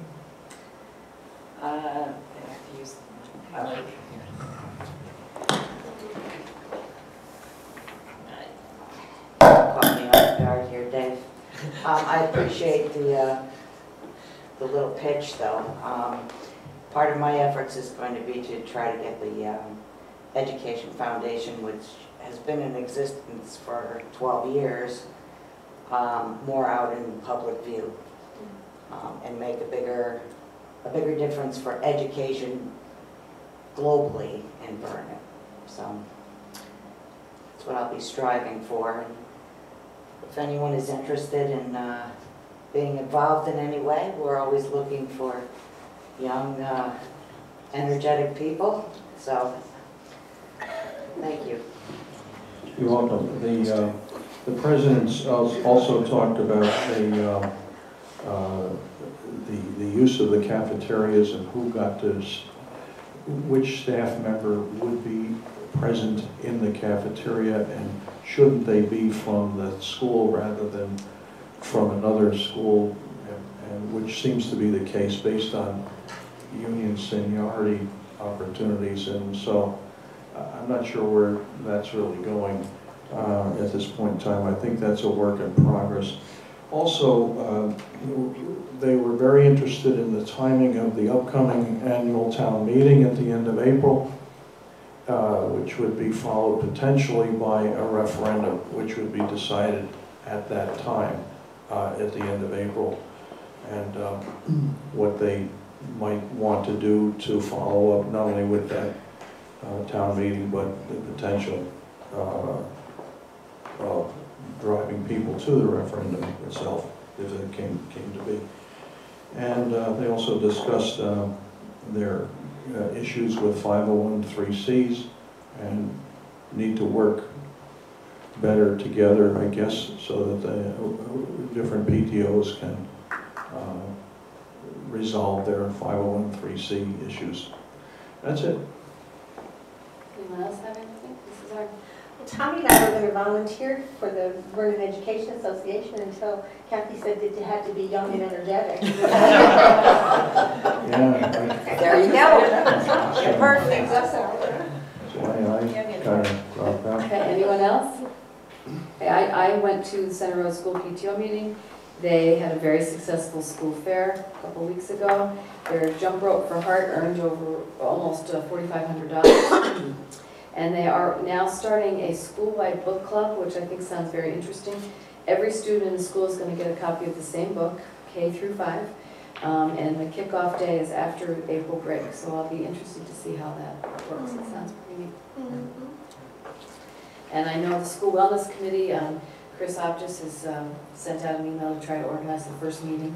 So once that happens, I'll let you know on that too. Okay. Anything else? Okay, now we're going to move on. And kind of for the good of the order, the project graduation people are looking for volunteers to staff the games at Rentschler Field. So if you'd like to, April 11th is the first game, and they could use folks to sell drinks and candy and so on, which is a major fundraiser for project graduation. Not only the April 11th, but in future games as well. Okay, anything else on the liaison? Okay. At the beginning of the meeting, Paul had made a motion to add 7.3, but he requested that we do it before 7.2. So we are at that point now. It is the SBAC testing and communications. So Mr. Stansky. Thank you, Madam Chair. We all received in our Friday notes some detailed information from Dr. Conway regarding the communications that are being sent to parents who have requested that their children be opted out of the testing. I had some questions for Dr. Conway around that communication process. I'm not going to get into the politics of the test or anything else. You know, I have my own personal opinion about it, but really what I wanted to talk about tonight was the communication process to the parents, what is mandated by the state, and honestly the tone of the communication, which I think is what quite a few parents had some objection to. So if you wouldn't mind, Madam Chair, I do have a couple of questions directly for Dr. Conway. Thank you. So Dr. Conway, did the state send us an exact mandate of the communications that had to be sent to parents who requested to opt their children out of testing? Since there is no opt-out, the state did not provide a template. They did provide information to us, and I certainly lifted a lot of that. I have it for you here. But they did not provide any information, and so we're not really required. I'm certainly not going to ignore a parent. And so our process is a parent asks for an opt-out, and obviously there is no opt-out. And so that's my reply, and I give all of the statute and the federal law. And the reason for that is that the parent may not be informed that it is required. And so once that happens, the parent generally calls me back again or emails me back again. It indicates, that I understand that. However, I don't want my child taking it. So my second letter is a much shorter letter, which just reiterates that that's the law, which I am obviously obliged to follow by law, and indicates that your child will be absent for testing purposes. And so they're both very matter-of-fact letters. There isn't much give and take and discussion. And when parents email me, I usually email them back, letting them know that you will receive a letter from me, and I fully expect that you're going to respond to me, that that's still, not your choice, and then you're going to receive a second, in fact, I did one this afternoon, then you're going to receive a second letter from me that will indicate that your child is absent for testing purposes. So that's what we did last year, that's what we're doing this year. I would say we're up to, as of today, maybe 15 students across the district. Thank you. Respectfully, when you say that there is no opt-out, I assume you're basing it on the 1970, I forget what it is, 72, 73 law that requires testing of specific grade levels in Connecticut. It does not, however, require testing of every grade level in Connecticut. So I understand that it's the position of the state that there is no opt-out, but can you please tell me where the specific law is that requires testing for every grade level? The only one I'm aware of names specific grade levels that have required testing. Let's see. The ESCA doesn't matter. In addition, Connecticut statute, this is 1014N, requires that each student enrolled in grades 3 to 8 inclusive and grade 10 or 11 in any public school shall annually in March or April take a statewide mastery examination. It's the last sentence on the first page, CGS 10. Right, thank you. But is anywhere in that statute stated that they cannot opt out? The reason I ask is this, and I apologize because I know I'm putting you on the spot here, but the reality is we stress communication home to the parents consistently about how we want to set a tone with our parents. There are many, many reasonable people who believe that there is a right to opt out of this testing. And in fact, the fact that there is no punishment for opting out of the testing as opposed to, say, punishment for truancy or other things that are explicitly defined as responsibilities of the board and of the district, I feel that parroting word for word the communication that was sent by the state doesn't really do much to engender goodwill from the parents. We want the parents to be engaged. We don't want them to feel like we're sending them a bunch of legalese that the state has said we have to send without actually thinking through why we're sending it. Because I've read the statutes, and I'm not a lawyer, and I don't claim to be a lawyer, but I've read them, and it doesn't say anywhere in there that I can't opt out. It doesn't say that they absolutely must take the exam or there'll be consequences.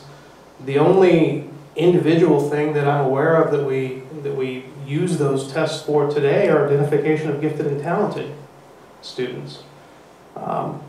So I guess the reason I brought this up tonight was specifically that as we talk about tone and communication between parents and board members and the district, rather than simply parrot what the state sent us, I wish there had been a little thought put into the letter itself and saying, we understand that that's your concern, we understand that this is what you feel and what you think, and that, although we don't believe there's a right to opt out, I am not allowed to say that.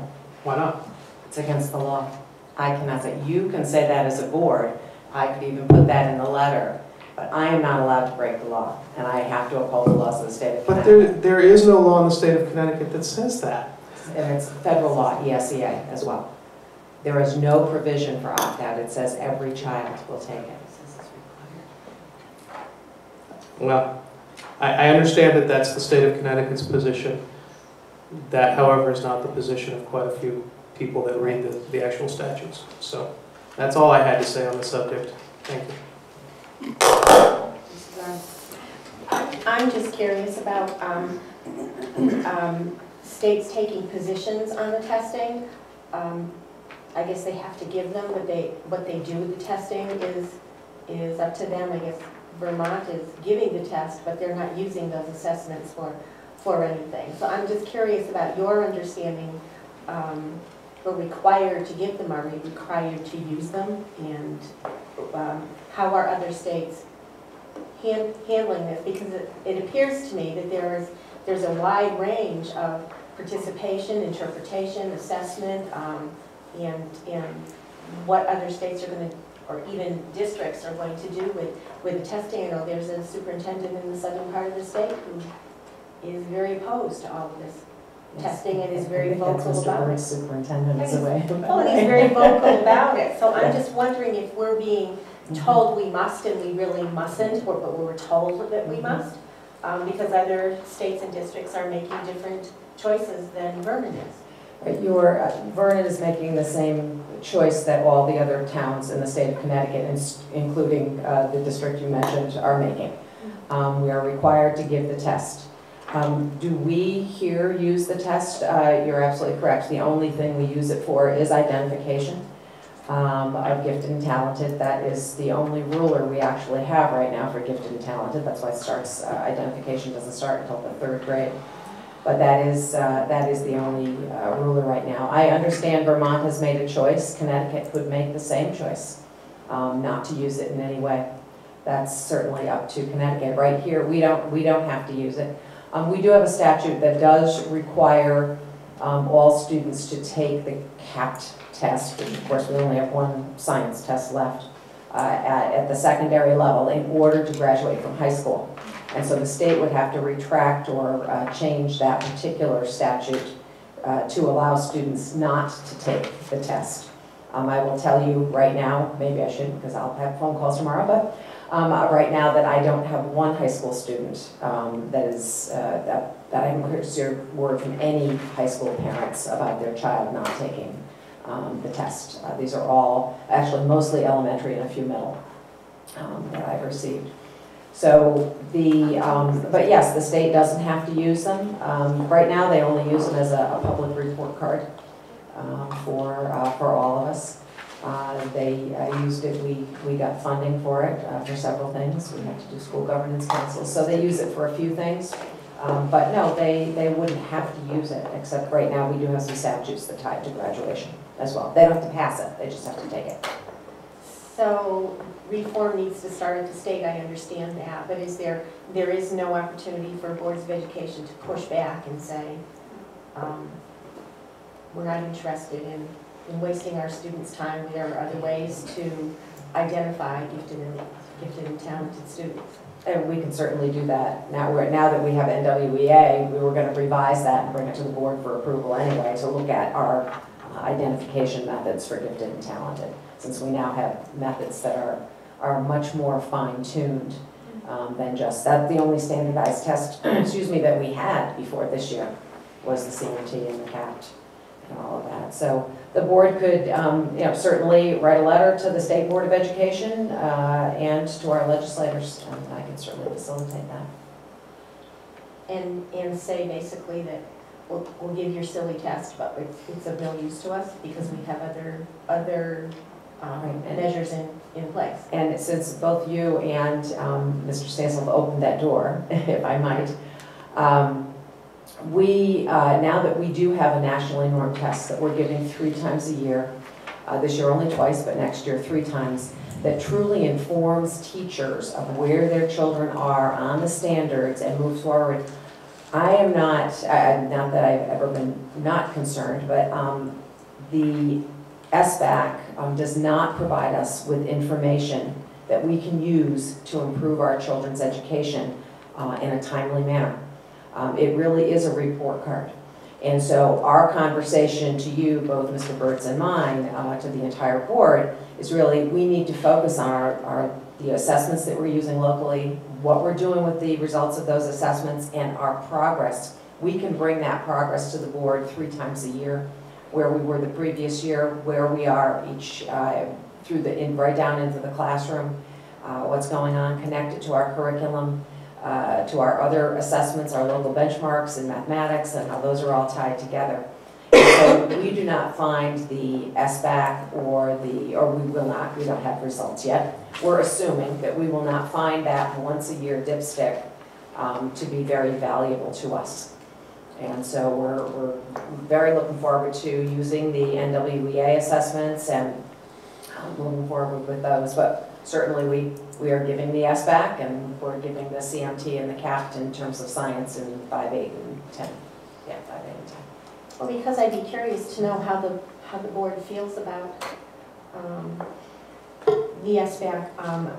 I'm going to move that the administration develop a letter to the state expressing concerns about the value of SBAC compared to the interruption in learning, and that we have assessment tools for identifying gifted and talented students. Is there a second on that? Second. Okay. Any further discussion on that motion, Mr. Kemp? Michelle, I don't have, the spirit of what you're wanting to do, I support. I think the wording of your motion is a little vague. I almost prefer that it be a little tightened up, a little more tightened up than the words you used. Because if it is going to go to the state, they're going to ask questions, well, what do you exactly mean by the choice of words you used? And maybe the thing to do is to craft something very specific that could be forwarded to the state, if you don't mind me saying so, so that my comfort level in voting for it would be stronger than it is. I'd be happy to hear suggestions. I wasn't trying to tie the hands of the administration. I think that the sentiment that I've heard expressed, and I know not everyone has spoken, but the sentiment I've heard is that there's not a lot of support for the value of SBAC. And that was the message that I was hoping that the administration would send along. If you have suggestions for specific verbiage, I'm happy to listen to them as part of the motion, but I was hoping that the idea was that we're giving this test because we must, but we don't see the value that it provides to our students and our staff. We have other evaluation tools in place in our system that give us the information.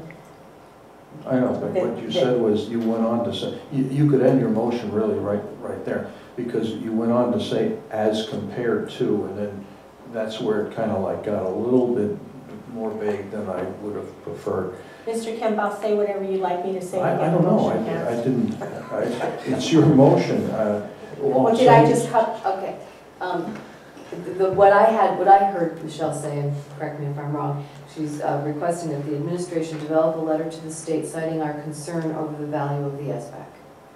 Okay, if that's it. Lack of value of the SBAC. Well, our concern over the value, which there is no value. Exactly. Oh, that's a lot clearer, because. Well, that's what she said. Well, I know, but then she continued on, and that's why I'm asking to be a little crisper, which that is. Does anybody have anything else to add to that? As long as we send a letter. Well, there is Day on the Hill in a couple of days. So if anybody can go and say, get up and speak, there's an opportunity. What day is that, the 26th? Wednesday. It's Wednesday. Okay, we have a motion on the floor. All those in favor? I'm sorry, did you want to say something? I did. I'm so sorry. I thought we were done with discussion. We'll not do a vote. What did you want to say? Well, I wanted to offer as support of the position that the board is taking would be that we already have a method to collect the information that, or the only valuable information that this SBAC seems to to offer, and that it's just a repetition of what we already have, therefore a waste and an intrusion on education time. I think we need to say more than simply, we don't like your SBAC. But I think that's the administration would most likely put that in play. I understand, but Mr. Kemp was looking for more clarity. Mr. Moore? Just to add to that, I guess what I would say is, let us not get into the weeds. Let the administration I think they got a very good understanding of what we're asking for. I think your motion, the way Chair read it, was spot on. And I think let's let the administration do the weeds part of it, because they have the best understanding of how to compare what we're doing and what we don't like. Last time. I was also going to suggest that Laura is our liaison to CABE, and she may be in a comfortable position to inquire of CABE, and specifically Patrice McCarthy, about CABE's any formal position that they have adopted. And I'm thinking of the Delegate Assembly and the General Assembly itself, and I'll go back and look. But what we might want to do is get the latest thinking of CABE's staff as to the opt-out provision, or lack thereof. That is not in regards to the motion that we have on the floor right now. So let's just take a vote on the motion on the floor. All right, which is that the administration develop a letter to the state citing our concerns over the value or lack thereof of the SBAC. All those in favor? It's unanimous. Okay. Anything? Yes. Yeah, if I may. So, Laura, if you could please make inquiries of CABE in any way you wish. And incidentally, there are opportunities for boards to push back on any issue. We've pushed back big time on the occasion of the CABE Convention with the State Board of Ed, specifically on teacher evaluation and administrator evaluation, and the whole issue of rounding up. And we subsequently dealt with that here in town. But believe you me, that was a raucous meeting with the State Board of Ed. Superintendents and board members almost unanimously were vehemently opposed to rounding up in the process of teacher evaluations. And that's an opportunity, and also, as you said, the CABE Day on the Hill. Okay. Now I'll move on to item 7.2. Mr. Holt. I'd like to make a motion that we handle item 8.1 prior to 7.2, which is going to have an executive session, which I don't anticipate will take any action. And if we could also 9.0. complete the calendar and questions from the press at the same time. Is there a That's second, motion. Mr. Stansel? All those in favor? Unanimous. All right, move on to item 8.0, to review and update the Board of Education calendar. Discussion regarding April 13th Board of Education meeting. Dr. Conway. The board set the calendar in November. I reminded you all that it was April vacation that week. I know several of you do have children in the system. I just want to make sure we're going to have a quorum on the 13th. Yes, Mr. Moore. I will not be in attendance on the 13th. I'll be out of state. Is there anyone else who will not be able to make the 13th, Mrs. Bush? I will not be here. All right, everybody else will be able to be here? Okay, then we will. What time? 7 o'clock. Thank you. Okay, is there anything else to review or add to the calendar? I would like to remind you that this Saturday at 9 o'clock, we will be, the Board of Education budget is going to be presenting at the Town Council meeting, so for those that are available, it would be great if you could be there in support of our budget. 9 o'clock at Town Council. I just wanted to be sure that we're clear that we're not meeting on May 25th, that we are meeting on May 26th. That's what the board approved. Right. Okay, anything else for the calendar? Okay, item 9.0, opportunity for questions from the press. Do you have any questions? Okay, thank you. Now we will move on to item, we need a motion to go into executive session. Mr. Wolf. Motion to go into executive session to discuss, for discussion regarding executive search consultants. Is there a second, Mrs. Zark? No. No? Is there a second? Mrs. Polina? All those in favor? Yes. Yes. Yes. Sure. Sorry. I'm wondering, what about the search requires executive session? It's a contract. It's personnel. It's a personnel contract for 2 reasons.